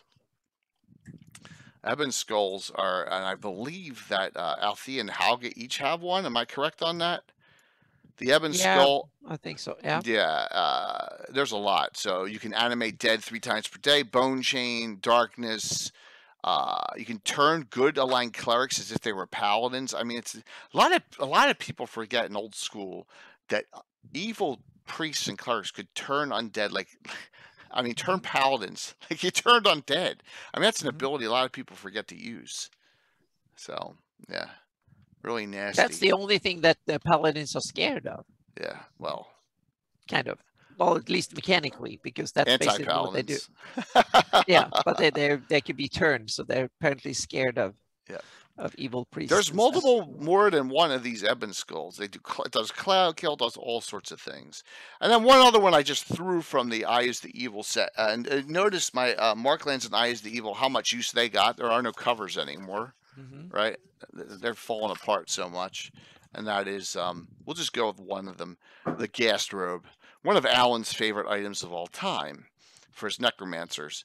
And it's black or bloodstained white. It's like Brazier's Armor Class 4, and it makes you like a Wraith form. Undead just ignore you, and it also gives you the stench, and you can paralyze while wearing it as well. So you can walk around freely around. Now the problem is, put that on in an adventuring party, and you have issues, right? That's kind of an item that's kind of tough to use in an adventuring party. But you also command undead as if you're 2 levels higher when you're wearing a Ghast Robe. So it's a really nasty item. Once again, that's in the I Use the Evil publication. Cool. Yeah. Yeah. Grazit Sword is cool. Anne is a Grazit fan, huge. I don't know if she's ever detailed his sword. I don't know if anyone has. Oh, you mean yeah, sorry, I haven't detailed it because I never thought they would actually put their hands on it. So but he has that wavy great sword, so to speak, a huge great sword that is like wavy, yeah, or 2-handed sword, yeah. Okay, Mike, give us one. Ghast Robe was a nice one. I don't think anyone's going to be confused when you say Ghast Robe that you're talking about some other kind of robe. It's a flamberge. You got me thinking of evil stuff. So, like, here's another interesting one: Demonomican Egg Wolf. Okay, you don't even have to say of Egg Wolf. And that's the problem I have with a lot of these items is you have to have the associated name with it. When you say Demonomican, you know who. Yeah. You know what that book is. It's not. You can't confuse it with something else. Yeah. Yeah. And those that try and use it are foolish. Yeah. Of course, now in, I can't remember what dragon, it was in 3rd edition, and there was an article on the Demonomican, and I use this in my Epic campaign to some effect. Apparently there's like 6 copies of the Demonomican, and there was some slight variation, so it might be like a set. What book does Kenzer Mindbreaker try and use against Ayus in the stories in the Living Greyhawk era? Is it a Demonomicon or is it a Codex of Infinite Planes? It's one of those two. I can't remember. I think that's used, and he kind of fails at it. Yeah, Mountain Sight has a cool take on the Clothing the Planes. Yeah, the Codex. Okay, thanks. Thank you. I knew Casey would know. Yeah, Mountain has cool takes on everything. I think I may have a Mountain shout out here. Baddest book in the setting. I do have a Mountain shout out to something. There, that's his Greyhawk City site, but you can get to his site from there. So, pretty cool. Oh, look at that. Let me do a Build-A-Master Crafter shout out too. Yeah, the Codex is one of those items that will wreck your campaign. Yep. Yes. Yep. There's a lot of things that'll wreck your campaign. You don't want to wreck your campaign. Yeah. You don't. Yep. You don't want to do that. Apparently I do, because I used a lot of these items. Oh, man. Just throw it in the volcano. You'll be fine. So Bill brings up the Bone Wand, and the Bone Wand's in Eyes of Evil as well, and that's an item that won't wreck your campaign. But instead of shooting out magic missiles, it shoots out bone shards. I think it does. I like it. Yes, 5/4. It's the kind where you're playing like, did you just yes shoot me with shards? You know, it's like the shock value of it's great. Yeah, and 5/4 is not too bad. You know, it's like 5 magic missiles. So, but yeah, Bone Wand's a cool one, and it's an Eyes of Evil publication as well. So, Anna, you got another one? Yeah, I have an I use item, and that is not an item that that I made up myself. I have to say this is not published, but it's inspired by published sources, and it's not an item that anyone can carry or use individually. It's a part of a building, and it's the Gibbering Gate. Oh. And yeah, so I made it in order to I have it that the Gibbering Gate is I use top security prison way up in nowhere, meaning it's hard to get to, and it's also miles of open land, so it's very difficult to approach unseen and unnoticed, so to speak. And the Gibbering Gate is the gate into the fortification, and the thing with it is that even if you attack the fortification from any other stuff except going through the gate, you're not inside. You're inside the mock-up, so to speak.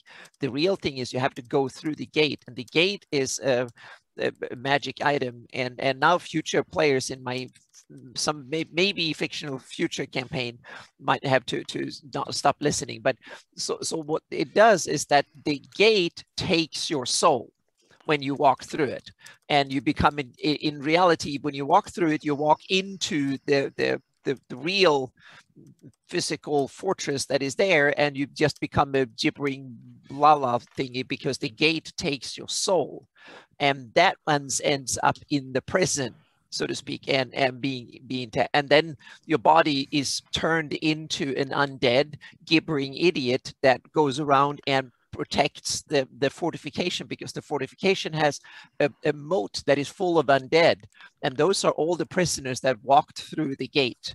They are in the moat, and then your soul is being stored and tortured in the real prison that is in the special interdimensional pocket plane, so to speak, that IUs have created, so to speak. That's the Gibbering Gate. Just get stuck in a mirror of life trapping instead of getting turned into some undead. Oh yeah, so that is so in order to save the prisoner, you have to get in and get the soul, and then you have to find that undead among all the other ones. And in my campaign, thromo is one of these undead that walks around in the moat. That's cool. Yeah. And you know what? I remember in Eyes of the Evil, it's supposedly ran by the wizard Jumper, right? Yeah, because he's crazy. Yep. Right. And a place that Anna just described, I think, is too cool for IUs to have created. It's like a. Well, yeah, he hasn't created it. He hasn't created it. He has it. It's actually Sindol's dad, General Sindol's dad, that created it, and he is the master warden of it. There we go. And he is a nasty demon. You don't want to reach into him. That sounds like a place even eyes would be afraid to go. That's why he stored them over there, so to speak. And yeah, so it's exactly Tim. Sindol. Yeah, Sindol's dad. Sindol is the general that runs the Black Army, the Legion of Black Death. That is IU's elite regiment, so to speak. And his dad is a demon. He's a Baelor. Okay. And so Sindol is a Cambion, just like I use in a way, but a different type of demon, so to speak. So it's Sindol's dad that runs and he is a Baelor that is in exile from the abyss because he done some horrible thing, whatever. So he takes service. He serves IUs by simply guarding all the souls. Exactly. I think they're in line to replace IUs. Exactly. Yeah, kind of. So he's hiding out there and he runs that show, so to speak. So when you attack that thing, it's not going to be easy, so to speak. So that's part of my cool. And I made a special shield and stuff for it, and so it's also the special. Hang on a second. Yeah, there's a special honor guard among the Legion of Black Death has an elite squad, so to speak. Ooh. and there are some special ones going with it, and they are being recruited at the Gibbering Gate, and they meet there and stuff. So it's one of, I use real nasty places, so to speak. So yeah. Nice. Cool. Yep. Let's Mike, I'm surprised you haven't gone here yet. Do you want to go up to the Barbarian lands? Sure. Yeah, we have to have. Yeah, we talked exactly the blades. Of course, I was going to ask you, Mike. You need to tell us about Well, those. you know, Yeah. There's so many blades, and you know, you get kind of tired of talking about swords sometimes. So yeah, the blades, of course, all have their own needs. It's great. Terrible modules, great premise. Harmonizer, Dreamsinger, The Edge, Stalker, Greenswamp. These are swords. I've ran this adventure twice now. Once in the Barbarian Lands, once in the Sea Princes. That's how much I like the swords. The swords are a great quest to, 5-part quest to acquire. And they're kind of class-based almost. Yeah, that was always interesting how, they have the intention of being used by, like, anyone can use them, but if you're the right class, it unlocks the full powers. Right. Yeah. So, yeah. It's cool. I mean, it's definitely something different and pretty neat. So, yep. And they're like Sewell origin. So I would say, because that's why I ran it the second time in the Sea Princes, but theoretically, if you keep that Sewell theme, you could run it in the Scarlet Brotherhood. You could run it. Yeah. You can have them in the Sea of Dust. Exactly. You moved it from the up there to. Yeah, I took the exact adventure and just recast the whole thing in the jungles. Yeah. Cool. Yeah. So there's 5, and there you go. Dream Singer is the best one though. Bard? Because it's the one. Yeah, it's the Bard based one. It's the one that gives you dreams and like leads you to the other swords. Right. And I always thought that was kind of neat. To have an item that is basically the thing that's putting you on the quest to find the other items. Mm-hmm. I like how it says the blades themselves are resistant to scrying, but I guess that with the one blade can find the other blades. Right. So which is pretty neat. Yeah. And the first sword that you go for is hidden in the lair of a shadow dragon. I really like shadow dragons. Oh, They're yes, nasty. I love shadow dragons. They're some of my absolute favorite dragons. Yep. Especially abyssal ones, or that's I use in my campaign. His 2 bodyguards are 2 abyssal shadow dragons. Ugh. Dang. Yeah. Yeah, they are nasty. Yeah. I wouldn't. Shadow dragons are bad enough. They're the guardians of Doraka. So they kind of they eat you if they don't like you. Yeah. Here's a Shieldlands item we missed. All right, and this is from Greyhawk Adventures. Oh, okay. This is actually in my campaign too. Mm-hmm. The Warlord Blade of the Shieldlands. Not a super powerful item, but it is a +2 broadsword, but it increases the leadership ability. So commander's charisma is considered to be 18, which could be helpful, in really RP cool. purposes. Yeah, so it gives you better benefits of troops. In my campaign, the Cavalier Jacqueline Tyneman, I believe, has it. Yeah, so, I love items that gives flavor as much as mechanical benefits, so to speak. And that is right in Greyhawk Adventures. Another neat Shieldlands item, especially when you got a lot going on in Shieldlands. Yeah, I was just going to say I'm taking leads here. Yeah. Mel's Quiver of Acid Arrows. Well, that kind of Patrick. That's like. They only go 60 feet, though. Yeah. Splooch. Leoman's Moving Motel. Yeah, that's Patrick. Yeah, I know that. Yeah, we've all done that. We've all made really strange. That's a Greyhawk tradition to name stuff like that. So yeah, it's a naming convention from Gary's time. Yeah. I remember we found a straight blade razor that was used for shaving. And it wouldn't cut your skin when you shaved with it. Mm-hmm. Yeah, so that I remember. Being silly's fine. Being silly. So look, here are Gary's items. All right, here's the Amulet of Spine Castle. All right, and then the next one Gary made up. So this is the Wizards. This is in, I believe, in that one, first one. Here, I'll pull them up. This first one is in Greyhawk Adventures. The Wizards of the Kingdom of Arity created this amulet taking the war against the Northern Barbarians. Gary's probably hiding out now or doing homework or something at this point. So is this Greyhawk Adventures? This is Greyhawk Adventures. Yeah. So once per hour, this golden amulet can be commanded to radiate a magical order in a 30-foot radius for 1 turn. Has a negative effect on all northern barbarians, raising their superstitious fears and generating hatred toward magic. So pretty neat. Got some. Why would you want to tick off the barbarians? I guess. Yeah. So they will attack Spine Castle? I don't get it. Oh, is that where it is? Amy, the magical razors and Baldrin's Beacon. Okay, there you go. I knew it was like that's unique. Yeah. So to note, I had back in the 90s. We had these two guys, and they didn't like each other, and but they played a brother and sister, and they were dark elves. And the sister got knocked unconscious. The brother took the razor, shaved her head to an 8-ball. With the razor, because you wouldn't cut her, and had an 8. Yeah, so that's the kind of crazy stuff I had to deal with back in the day using that stupid razor.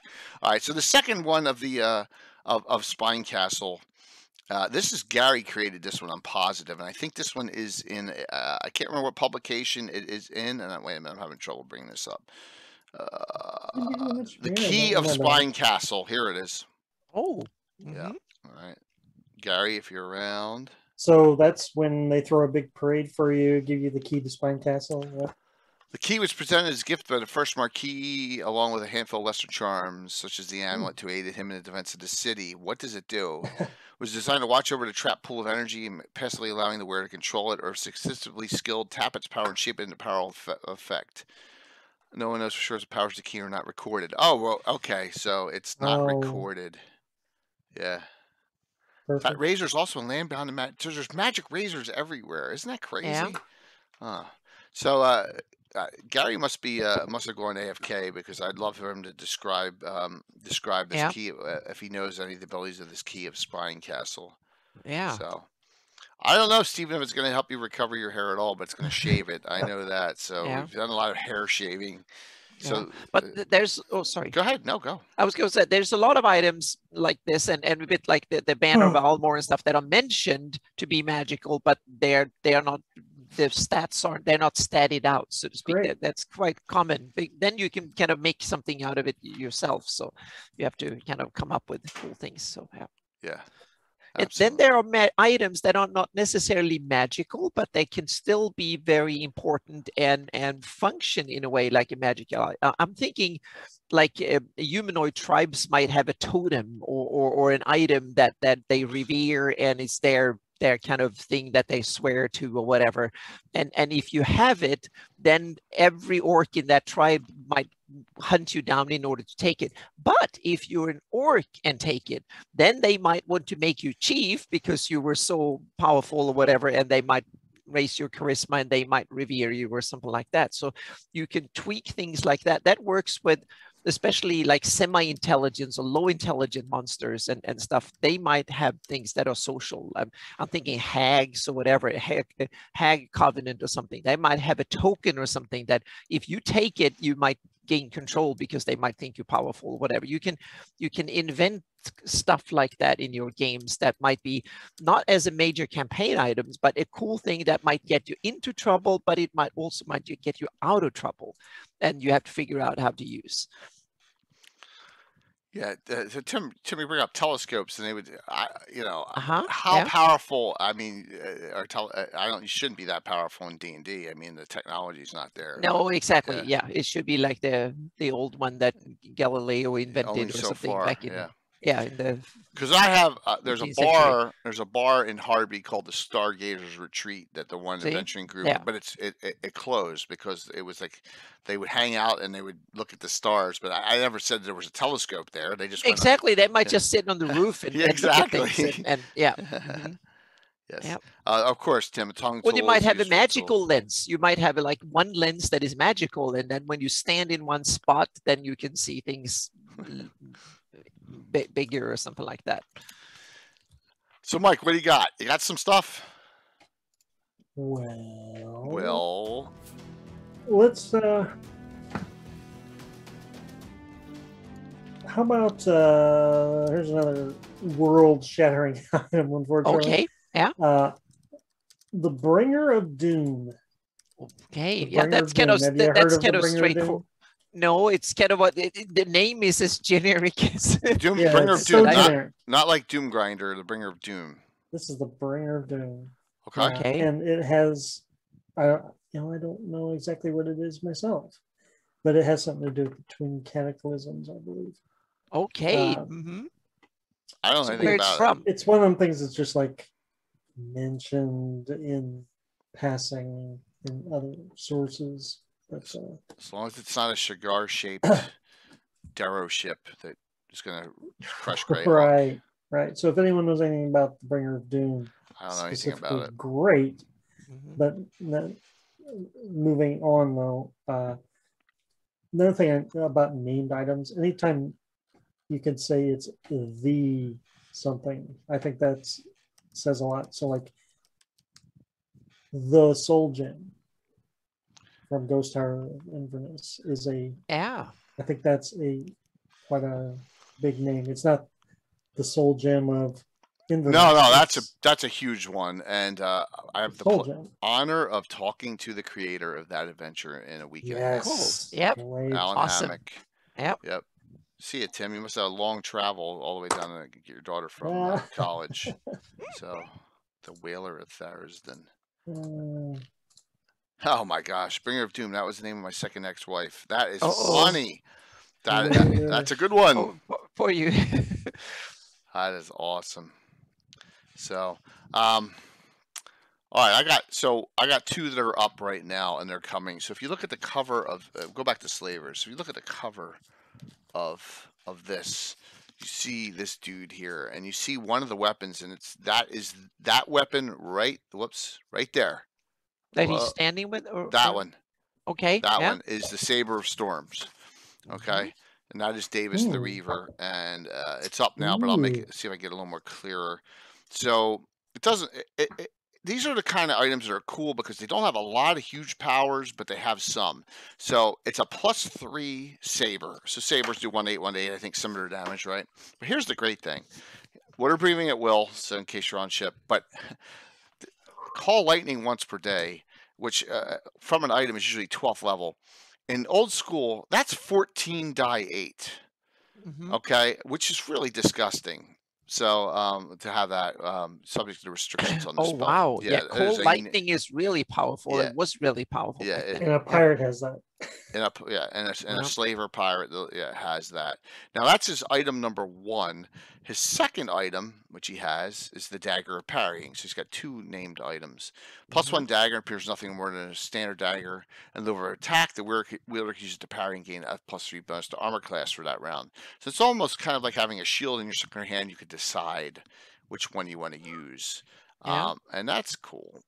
So, and these are the kind of items I like to have and I like to give out that have unique items, but they aren't game breaking, right? You don't want to give out that game breaking item. And that's Davis the Reaver, both his items and the Slavers. And I get to ask Chris Promise on Sunday who created these items, So hopefully, because we have Chris on the show, who's the co-creator with Sean Reynolds of the Slavers, coming up. And hopefully I hit that and it works. So he said, EG, we're going to module based on Midsummer's Night's Dream too. I don't doubt it. I don't doubt that at all. What was an axe, Storm Power, you're asking on? Which one was an axe that you're asking? So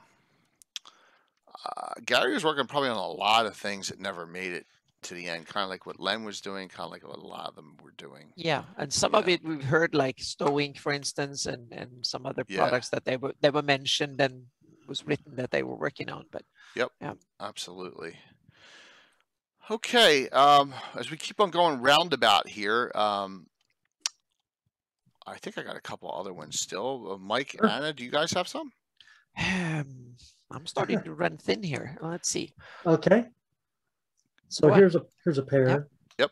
It's also a pair of adventures that I'm sure no one in this panel is brand, including myself. Gauntlet and the Sentinel. Got him up. Oh, from here you go. Berghoff down in Berghoff. Sentinel. Yeah, Mhm. yeah. Gauntlet. Yeah, that's a Shout out great. to the Sea Princes. Yeah. UK's levels 2nd Yeah. through 4, very doable. The UK was it UK 2 and 3 or UK 3 and 4? I always get them confused. 2 and 3. 2 and 3.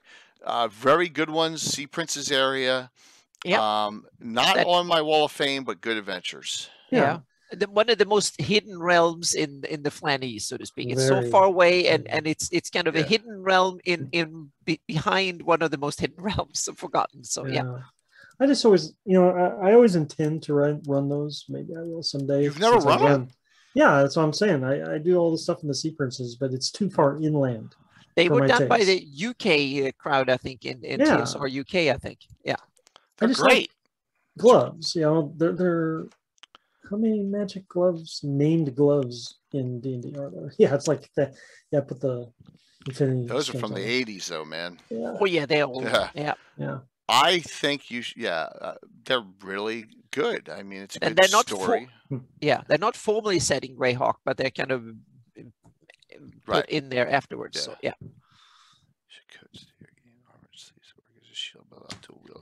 yeah. Siderin, sometimes an idea sounds good, and then you have to remember that my players will abuse the hell out of it. So if I add coats, armored sleeves that work as a shield but allow dual wielding, then they got the best of both worlds, and then the abuse goes through the roof. So it sounds like a good idea until every single dual wielder has your them. players too much. Yeah, you spoil them so much. Spoil them. Yeah, you spoil them in so many ways. Yep. Oh man, don't tell them that. So all right, what do I got here? I got this. Whoops. Don't crash the stream, Jay. Please, whatever you do. I'm kidding. Here's some cool items that are in that we didn't talk about that are in. Here's one. I mean, two swords. Two swords we haven't talked about. I don't know how we haven't. One of these are both in Greyhawk Adventures, but one of these is in Expeditions to Ruin of Greyhawk. Rakers Damaris has it. Here we go. Here's the Equalizer Grand March. Oh, also known as the Sword of Neutrality. That's on my list. Yep. Okay, cool. It's good. Equalizer. That's the name of it. Yeah. Yep. The Equalizer Grand March. This weapon, you want to be true neutral, so it's more like a Kellan weapon. And if you do against the 4 diametrically opposed alignments, you have +3 to hit, +6 damage. And if you hit them, they have to save or they're disintegrated by it. Pretty nasty weapon. So this is the ultimate balancer in the universe. I'm assuming it came from a true neutral deity like Baka didn't, or who knows. Yeah, that's one. I have another idea of how that functions, so to speak. I call it the Equalizer great, meaning you get pluses the more if you fight against more than yourself, so to speak. If you fight against 2, you get a +1. If you fight against 3, you get more, so to speak, meaning you cut them down to your numbers, so to speak. That's the idea of equalizing. So there should only be one of them if there's only one of you. Yeah. Interesting. But it's a super nasty weapon that I would not allow me. There are the dice. Oh, cool. Dice of Oladamara. Oh, awesome. What did the Dice of Oladamara do? Because Patrick brought them up. I have no idea. It's like random. It's kind of like playing with a deck of many things. Oh, geez. But smaller still can be bad. If you roll Snake Eyes, it's something bad. If you roll Boxcars, something really good. Smaller still can affect, but can still really make or break you. Equalizer versus Gorgon the Shatterer. Wow, that would be a nasty fight. So M5 tie-in brings in so many of these weapons are tied to specific alignments. Very first edition. Yes, but I like that because I don't want some lawful good people running around with Backtalker, the chaotic neutral final word sword. You know what I'm saying? Don't want it. I don't want some chaotic good person running around with Equalizer Grand March. Don't want it, you know? So I like that. Here's another one, the Relastran Sword of Enmity, which is up. This sword was enchanted for a paladin from the city of Relastra. Normal bonus of +1, but whatever your racially hated opponent is, it's now plus an extra +2. So it turns into a +3 weapon. So ranger against giant class, paladins against chaotic evil, barbarians against mages, elves against riders, whatever. It changes, which is, I think, a cool item. I like that item. That's an item I would give. I've given out really bizarre +1 weapons, +4 versus something all the time, or +2, +4s, +1, +3s. Yeah, like those, definitely. So cool. I think that was it for my swords. I think we got through all the swords I had. All right, Mike, Anna, throw us another one. I've just read there are relic or intelligence items, and that's interesting. I was thinking they're not relics. No, and so what do you want to have as a definition for relics? Meaning they need to be divine in nature and tied to the gods and stuff. Okay. Relics are the same as when you get up there with that level of artifact. Artifact okay. Is relic. A relic tends to be a holy version of an artifact for the most part. Yeah. Relics tend to be more powerful than artifacts, right? Okay. Yeah, the relic is one step, I believe, above an artifact. Yeah, because I had it in Pathfinder, and that the relics were divine items usually, and they were tied to you personally, so they grew with you, so to speak. They were like I assumed it was just. I think they changed the name of it after 1E2E. Oh yeah, they switched down, and different editions and systems have used different names for them. So there've been legendary items, and there have been all sorts of stuff. So yeah. It's up, Paraland. Yeah. Sorry, that was what. I look at it this way: is there's those maybe where you scalable items are great. A scalable relic item, it's kind of a religious item is a great idea. Yeah, I have no problem with scale. The Torch of Anaxander is a scalable item. You know, that's as she grows in levels, it grows in power. I like them completely. Yeah. I don't know the Sword of Lion at all. Like him, you've thrown out a couple I don't know. Do you know, Mike? Is that the sword that's invisible? It's an invisible sword. Okay. The Wing of Winter is by far one of my favorites. Wing of Winter. I don't know. Ring of Winter. Rethinks. I don't know that one. Is it a Greyhawk item? Yeah. Don't know that one either. It's an invisible sword. So you got it in one. Okay. So I guess it is invisible. Wing. Yeah, he's the Ring of Winter. I don't know that one. I know of a lot of great rings, but I don't know of that Ring of Winter. So I'm telling you, for putting this book together in 3 months, there are a lot of items, great named items in here. But I guess the items were laying around. They probably just had to assign someone to write the description, and might have been some description. Well, yeah, we mentioned the Sword of Kaz before, but do we have stats for Sword of Kaz from one of the Vecna modules, or is it just mentioned? I did a whole blog post on that, Anna, way back in the day of the Sword of Kaz in the different editions. And compared and contrasted okay, awesome. Mike, then you can find that link if you can. Awesome. Put in. So there you go, everyone. Mike will have a link to a bunch of Sword of Kaz data. There are so many named items in this book.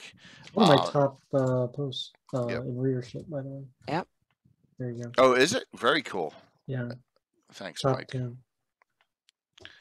See, I missed it. I probably stored it somewhere and never then forgot about it. So because I've save every one of your blog posts and then devour it and search for it when I. What's up, Lawful Stupid? Good to see you, man. So here's one. Yep. This is a sure item. Here's another goblet of the Great Kingdom. Created for use by the tyrants of Arity, who had good reason to fear assassination, this magical goblet appears to be a normal drinking vessel made of polished oak. Automatically neutralizes all venoms and poisonous liquids that are stored in it for at least 1 round. Hey, you want to drink out of that all day, right? No. That's in it's a Greyhawk Adventures. Yeah. That's a cool one too. Yeah. So, I have one of these magic items that is not wearable, so to speak, one of these big stationary things again that is, I don't think ever been statted up, but someone in chat might know this much better than me, and that's the Malachite Throne.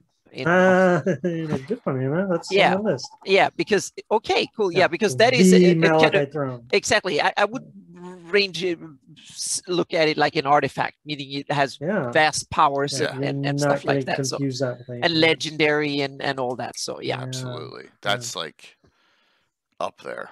Yeah. Right. And you can have different takes on it depending on your campaign. I'm sure Anna's will be even worse. You know, if I knew Malachite Throne, hers would be even more. Yeah, I would give. I've thought about it because in my Rel Devin campaign, I thought about it, but they never got close enough that I had to sit down and stat it mechanically. But my theme was to that it creates a part of hell around it, so to speak. So the whole that it sits in becomes part of hell. So you actually literally step down in hell when you approach it, so to speak. So, and that gives you all the powers or the drawbacks from it, so to speak. So it's, so it's kind of that. So that's as far as I got with it. But then I wanted it to have a whole bunch of other features that I haven't. Yeah, I was still thinking because I can't remember that I found any stats on it anywhere, but. All right, so Gary, we want to ask this question. What does this thing do? What does this Key of Spine Castle actually do? I don't think you were on. Yeah, we had the Amulet Spine Castle. Is it for the front gate? Yeah, what does it do? And you wrote it. So let me know if you can put that in chat. But that was a question earlier that I didn't have the answer to. So. The privy, it opens the privy. Nice. By the way, it's the key to the privy. Yeah. So, in addition to the $25 gift certificate to, we'll give away. Because it's Canadian's been bombarding us. We'll give away another Treasures of Greyhawk too. So there you go. So we got two giveaways tonight. All right. So we'll do that and the $25 gift certificate and the Treasures of Greyhawk. Yeah. Sound good? Yeah, and one more that I want to mention, and this one is a weapon actually, and that is from Temple of Elemental Evil, and that's actually Cuthbert's Cudgel. Or Cudgel. You can actually, I think it's listed there as missing. And you can find it, or it was in the Homlet, I think, because that was the first item that we had to go and try and find when I started playing back in early days. That we had to try and find the Cuthbert's missing mace, and that was the part of the adventure, and because it's written that he's looking for it or something. I think I remember. I just remember. I'm not sure if that was actually something that our first DM invented or if it was actually in the adventure. I forgot about it, but I think it's mentioned in there that it's that he has a specific mace or that he's using. Yeah. So Rethix. And this is not a unique item, but Sovereign Glue. Now, that along with Wanda's Zavistic Globs kind of does the same thing. You ain't going anywhere. So with Sovereign Glue, you need that ultimate solution. But with Wanda's Zavistic Globs, and I think it wasn't the thing in A1 that it stuck you to, that plant. What was the plant in A1 that stuck you?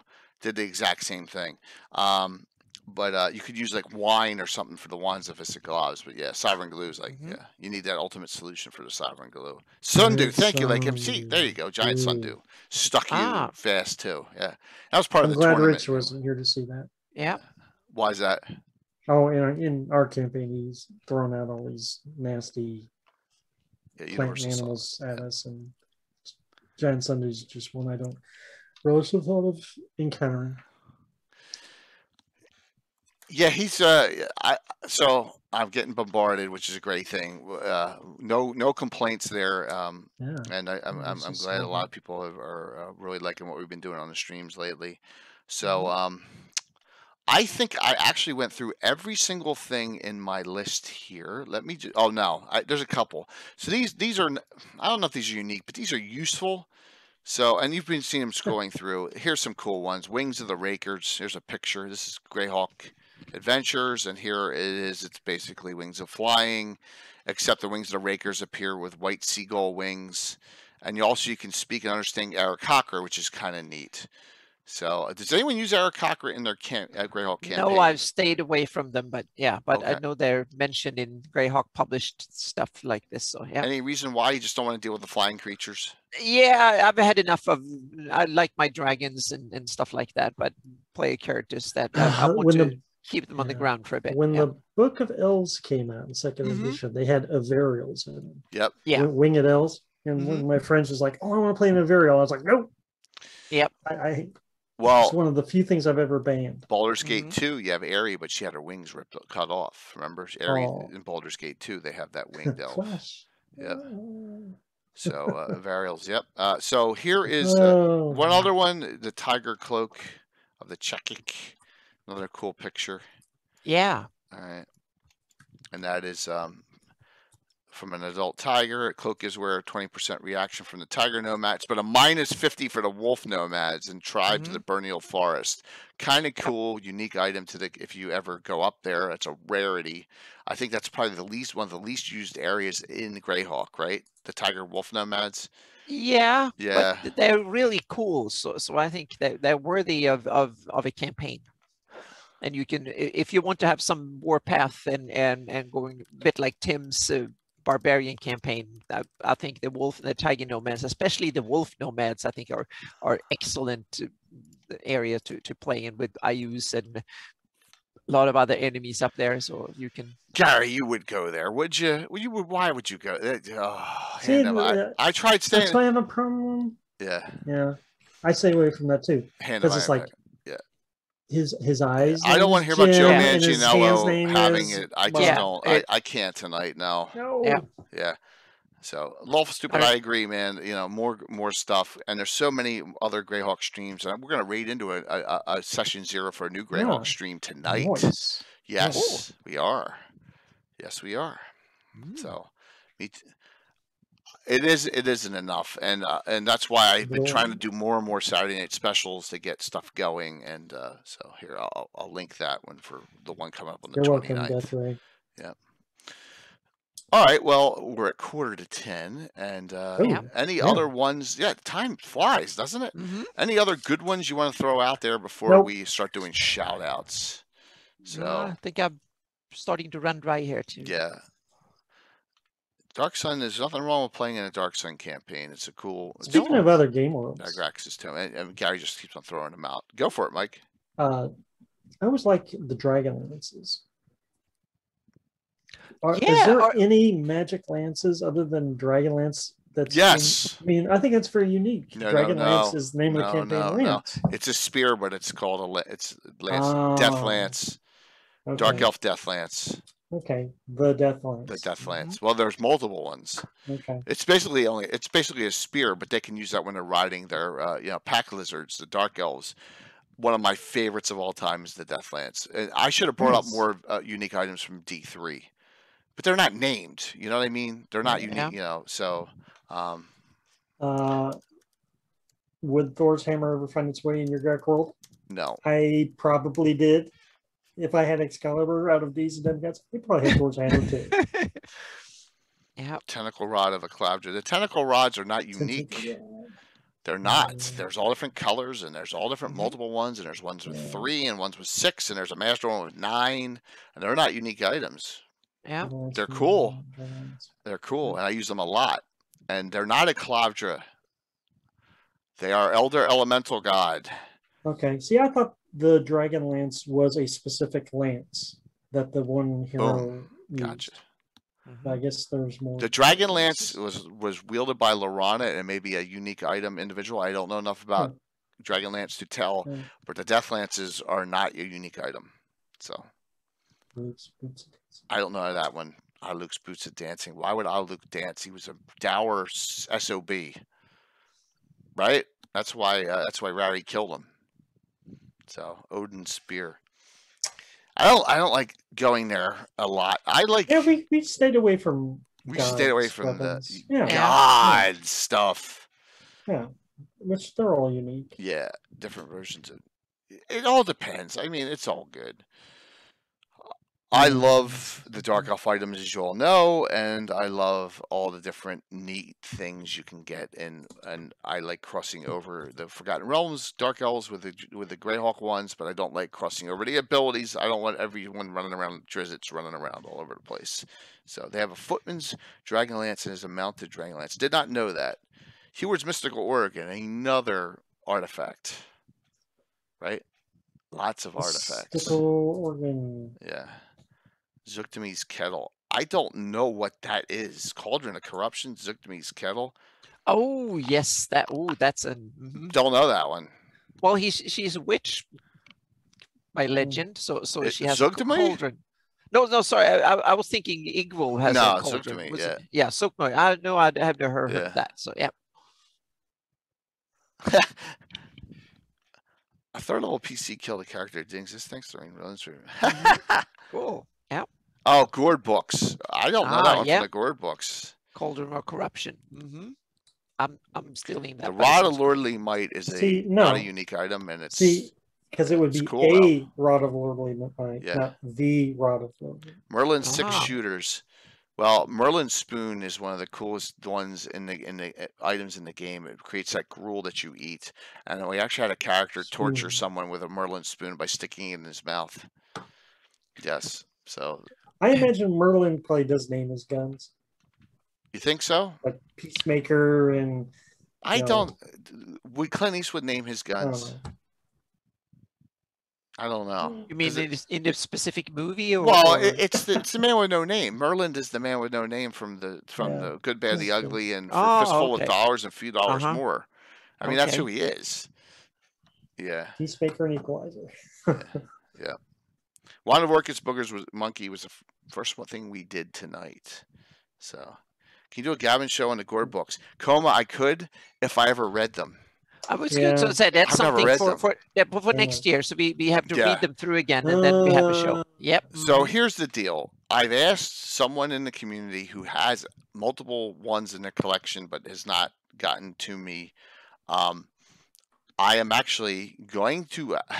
Spine Castle is going to have it's going to be made up, and I'm going to do something out of Spine Castle, probably by the end of the year. And it's the big ruins that Mike Sexton printed up for us and shipped, and it is like, you'll see one day. It's right. It's not far from where I adventure in the Pomage and Principality Ulick. So I'll dig through my book and see what I have left of Gourd. I would love to do something on it. I got to read them first, man, before I can be an expert on them. First 2 Gourd novels or the rest after TSR. I don't know, man. So there's a lot of conjecture on those Gourd books, and if Jason Zavoda finally comes back into discussions again, he really loves the Gourd books. So we can have Anna and him talking about it a lot. So yeah, but I don't want you to do something to me that's not legal, Shane. I don't want you to do that. You know what I'm saying? I know you could get them to me, and I appreciate that, but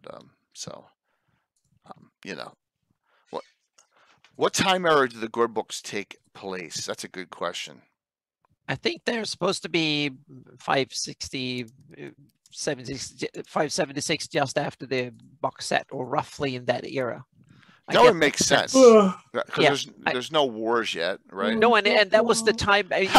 Gary probably plotted them when he did the box set stuff as a part of selling the more box sets and more Greyhawk stuff. So I get that sense. I don't think it's spelled out, and someone in chat might correct me, but I don't think it's spelled out exactly when things are happening. But it seems to match. Yeah, exactly. But it seems to match that the first 2 books that was published by TSR, and after that things go off the rails. So then it's kind of anything goes at the end. Or nothing goes at the end, rather. Yeah. Which is okay. Yeah, Born Society exists. We know that, for instance. So it's before, and we know it's before the Card Sergeant changed things or anything like that. So but it seems to be set in that era of the folio and the box set. So we went over a lot tonight, which is really neat. And you know, my brain's fried. Fried, fried is a good thing. Friday's a good thing, and we're Yep. getting close to that. I'm actually the follower goal we made for May already, which is insane. Thank you, everyone. If I'm using kumquats right off the trees of King California, there you go, Enoch. So because we're having this discussion in Great Talk that no one's ever taken a bite out of a kumquat in their life, but there you go, you have. I So don't think I've ever seen Oh, one. cool. Yeah. Yeah. You have to make him an honorary member of Altamira, so to speak, an honorary citizen of staff Altamira. of Yeah. Slorotin. That sounds Oh, like nasty. that is cool. Yeah. Mm-hmm. All right, so let's do some shout outs here, and then we'll do the giveaways, and then then we'll raid into Stella tonight, who's got her session 0 for. I think her dad's playing in it too for new Dungeons and Dragons. Her new Greyhawk campaign she's about to start. So he probably could. Mike, what's going on? Got anything exciting going on? Well, let's see. Does anyone know that the newest issue of Fourth Journal is out? Number 35? Yep. Oh, I didn't know that. Yep. It just came out? Came out in PDF last night. Oh, okay. Then I have to download it and read it. So go and look. Yep. I have an article in it. Yep. On Sewell Books. Check it out. Ah, also awesome. have a couple comics. Yeah. The monk orders are pretty cool in there too. Yeah, there's a lot of good a lot of good content in there. So awesome. Well worth the wait. Definitely. Other than that, I got to get a write-up done for Rich's game. I need to get that done, but I should be able to do that, right? It's not like I'm working on a blog or anything. Yes. Yeah. That's all right. Well, good. That's easy. Thanks. Yeah, that's super cool. Yeah. Anna, what's up? Well, I've been traveling the planet lately, so to speak. I posted my I think it will be the final article of the my first attempt at modeling the planet. I say the first because this is a work in progress, so to speak. But and this is the texture map. So this is actually a visualization of what the planet looks like. And for being a first attempt at doing this, I'm really happy with how it turned out, so to speak.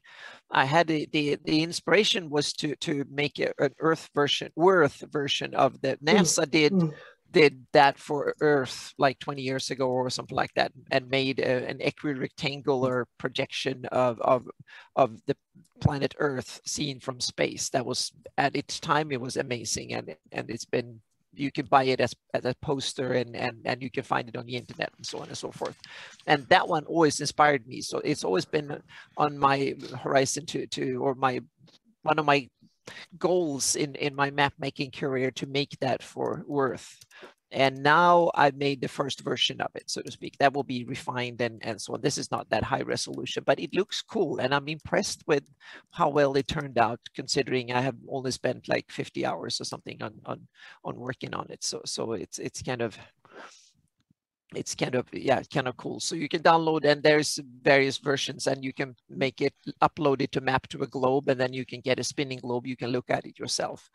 And so it's kind of cool. And I already got some good comments that I screwed up and moved the deserts in certain areas. So the certain kingdoms and empires and stuff that didn't have that much desert in them and stuff. And my take on this is that I don't want to put any labels and empires or whatever on it. So it's just my way of trying to model the planet terrain, and then people can put their empires and stuff where they want, because all the previous maps have been so conflicting and some of them outright bad that I will stay away from that part, just trying to model it. And it's so huge, and there's so much room that you can put hundreds, if not thousands of empires in there that are of reasonable size, meaning that are as big as the Great Kingdom. You can probably put 1,000 of them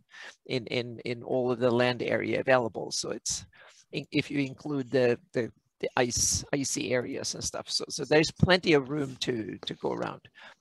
But there is some huge desert areas, which is cool if you want to have like a Dark Sun themed campaign or something. There's plenty of room for it. Gary just keeps on. Gary just sorry. keeps on listing stuff, which is pretty funny. That's awesome. Yeah. Yeah. Oh, Yeah, but thank you, do they have Scott. names? Yeah. Like him, you know why nothing from Mark Castle has showed up is because we're trying so hard to get Robert Kuntz on here, and we got people on it, and it's just not happening. So we're just like holding off until we can actually get him on. So. Don't suppose Anna does raps for Dragonlance? Probably not. No, I haven't. And Hey, Wiley. but it's a good question because I've gotten asked to do maps from all the D&D settings that from Forgotten Realms to Dragonlance to Eberron or whatever. But the main reason that I don't do the other ones is that I don't know them well enough. And so the reason that under circumstances I might be persuaded to do a map of Kryn for Dragonlance, but the thing is that then someone has to tell me all the stuff that is there, meaning I have to have a panel of people that I can pick their brains on a daily basis, meaning ask them questions. What does it look like? Who lives there, etc. Blah blah blah, and all that, because I don't have all the literature and I don't have time to read everything that is published for Dragonlance. She doesn't need just need the what, she needs the why. Yeah. So exactly. So I need all that info. So I need a panel of Kryn experts if I want to do Dragonlance. Plus, I need a year. Someone needs to pay me for a year to do this too. And that's the other thing. Meaning I could probably map the Kryn in about a year or a year and a half or 2 years or something. And I've gotten close to map Eberron because then they were actually wanting to collect the money and give it to me and to do it. But then when I said, well, I need all the research material, I need someone that can feed me all that I can, and that was like, no, wave your magic wand, man. That was kind of the hardest part too. So the research and the time to do it, so to speak, that put everything else to, and then you probably have to bribe a whole bunch of Greyhawk fans to not come after you because I will not do anything Greyhawky that year. She can't start a Kickstarter for it. She doesn't own the rights to it. No, exactly. I can't do a Kickstarter for it. Only do a Patreon or something like that. Yeah. So that will probably not. But what I think should happen is that someone should learn from me and then tackle the other worlds. Someone should simply, that knows Kryn, should sit down and learn and figure out what I do and then start doing it. That's it. Meaning my maps looked terrible 25 years ago. Meaning I see maps on a daily basis from beginners that are way better. And now you have cool tools and stuff. So you can crank out things that are way better than I did when I started. You can do that from the get-go, from zero, so to speak, and work from it. And so I simply, and you can, to be honest, you can actually make a career out of it too. So start doing it as a hobby and just be dedicated and stubborn and passionate, and you can do it. Yep. Yeah. So here's a question. Oh my God. Maybe there isn't. I thought I was going to ask something, and my brain just went completely blank, Anna.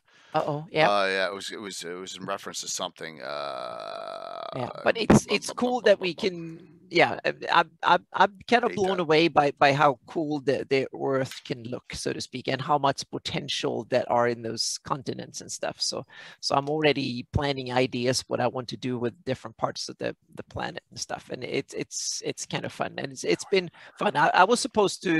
I thought I was going to be lynched by doing this, but I've got so many positive comments and new patrons and stuff. So thank you so much. And this is not the end. Everyone realize that this is my first attempt at it, not the final thing by a long shot.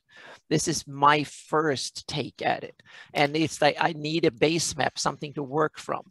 So consider this version a sketch, nothing more than that. It's a sketch, but I want to be professional about it. So my sketches, I want to have a little bit more than a pencil drawing, so to speak. This is a GIS sketch that I can actually use to map the planet. And it looks cool too. So and it's based off the climate model and the elevation model and all that, so to speak. So a living map. Exactly, Koma. That's Koma, by the way, Bill the Master Crafter has your owlbear rug. So as soon as Bill the Master Crafter has it. Thank you for that gift, and he'll be painting it up, and I'll be getting to use it. So, yeah. Oh, I hit the wrong button a couple times, but minor stuff early on. Here's my any update on Alyssa Faden or whatever for mapping? No. I've delved in for a week to get this done, and now I'm going to a lot of other stuff. So next week and the coming month or so will be much more diverse in what I do. So yeah. Awesome. So, lots of coolness going on. If you don't know, you should. Tomorrow night, I'm going to be running something I didn't write, but I heavily modified. So tomorrow night we will be heading into back to Altamira and running. And my recent friend who played Saturday night, Tony Winslow Burrow, wrote Xanthoria. It's the last adventure in Candlekeep Mysteries. I'm running it. It'll probably be 2 weeks long. It's heavily modified for my Greyhawk, but it's cool. So you got to sit tight, and there'll be a lot of stuff that does nothing to do with what's written in there to start off. We start off with a wedding in the free city of Altamira that's been planned for like 10 years. Nice. Yeah, I'm just a miserable SOB, and I get to ruin things. You know, starting it off with a wedding. So, and it'll be a Troller Games giveaway tomorrow night, I believe, as well. So that'll be 2 weeks. We'll start that Sunday night. Sunday night, Chris Promise is on. Right, so we got. I don't know why I'm not putting. Did a Ring of 5 with Chris thing on him. On my cool. Blog a long time ago. Awesome. So we will have Chris Promise on Sunday. That'll be awesome. Can't wait for that. Here's the thing for tomorrow night, Xanthoria.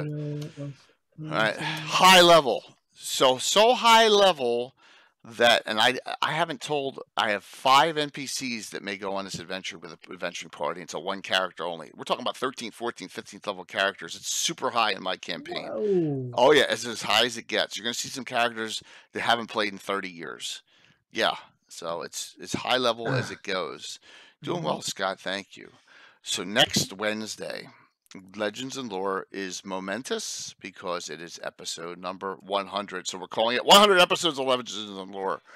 So we'll go over what we've done in the first 99 episodes to make it to 100. Who would have ever thought, right? We've gotten 100 episodes of Legends and Lore. Very awesome. That will be next Wednesday. Have some special guests on. I have 1 confirmed. Casey will be coming on, and we'll get some other ones. We'll try and shoot out and get some other ones. Next Sunday, a week from Sunday, you get to see the creator of Ghost Tower Rememberness, A3, Alan Hammock, will be on. So good. On a week from Sunday. All right. Now, I don't have a banner for it, but the next Saturday night special is the 29th. And we want to talk about a group that really has not played in Greyhawk or Old School. I'm playing with a bunch of Stella Luna's friends and companions and people in the industry. So we got Stella, we got Time Lord's Wife, Lady May, Geek Life, and Runaway Robot. And I'm going to give them a nice introduction to Greyhawk and some old school play, and that'll be on the 29th of May. That's a Saturday. I think it's a Saturday of Labor Day weekend, Memorial Day weekend. Sorry. So that'll be cool, and that's what's going on. So let's do the giveaways here. First one will be the $25 gift certificate to CSL Entertainment. It's actually you got to redeem it first. It's not a coupon. And then I'm going to give away another Treasures of Greyhawk because we discussed so many great items in here tonight as well. Alrighty, last call for you to sign up. Let's get that, and then we're going to raid into Stella Luna, who's got a game going on. And last call, anyone else? All right, let me close this out. Thank you, everyone, for a great show as usual. Pluffett's Tome of Unfinished Tales. That's funny. Cloudbot. Will I do? Let me just see. Closing it out. First winner. Got to be on the claim it. Look at that Perrinland. You're right there. Wow. Look at that, man. Look at that timing, Perrinland. Very cool. Bam. All right. Nice. I will whisper or Discord you the CSL code. Okay. And then lastly, for a Treasures of Greyhawk reprint, Death Ray in a Good Way. That's a new name and a There you new, go, Death Ray. a new, Awesome. a new winner. Yeah. Death Ray said earlier we were giving him a lot of ideas. Well, that's awesome. So there you go, Treasures of Greyhawk. You can't. Yes, Death Ray. So what you need to do is whisper me, Grats, whisper me your full name and address, please, so I can get this sent out to you, and I will do that as early as tomorrow. And then we will. Oh, there you go. Thank you for coming in and look at that. It's good to see a new follower and a new participator win. Rox, did you get my message? I can't just whisper. I can't find your. I know where it probably is, but I can't find your address, man. I gotta send you the Titan dice still. So wow. Yeah, the neon green cover, I think it was Jim Ward's collection. Wow, 4,000. That's crazy. All right, so thank you, everyone. Thank you, Anna. Yeah, thank you, Mike, for another great show. And we are going to let's give Stella, who's got a actual Dungeons & Dragons Greyhawk game session 0, I believe, setting up. Thanks, Rox. Thank you.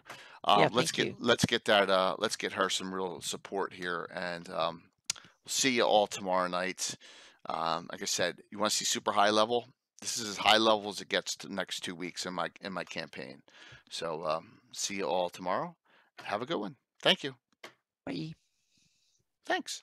All right, set up the raid. Give me 5 seconds.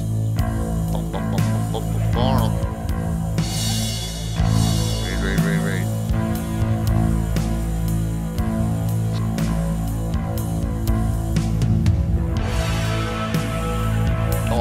Awesome numbers. Wow. Okay. So, cool. That's great. Yeah. All right. Oh, 78. That's awesome. 79. Very cool. 5, 4, 3, 2, 1. See you tomorrow night. Thank you so very much.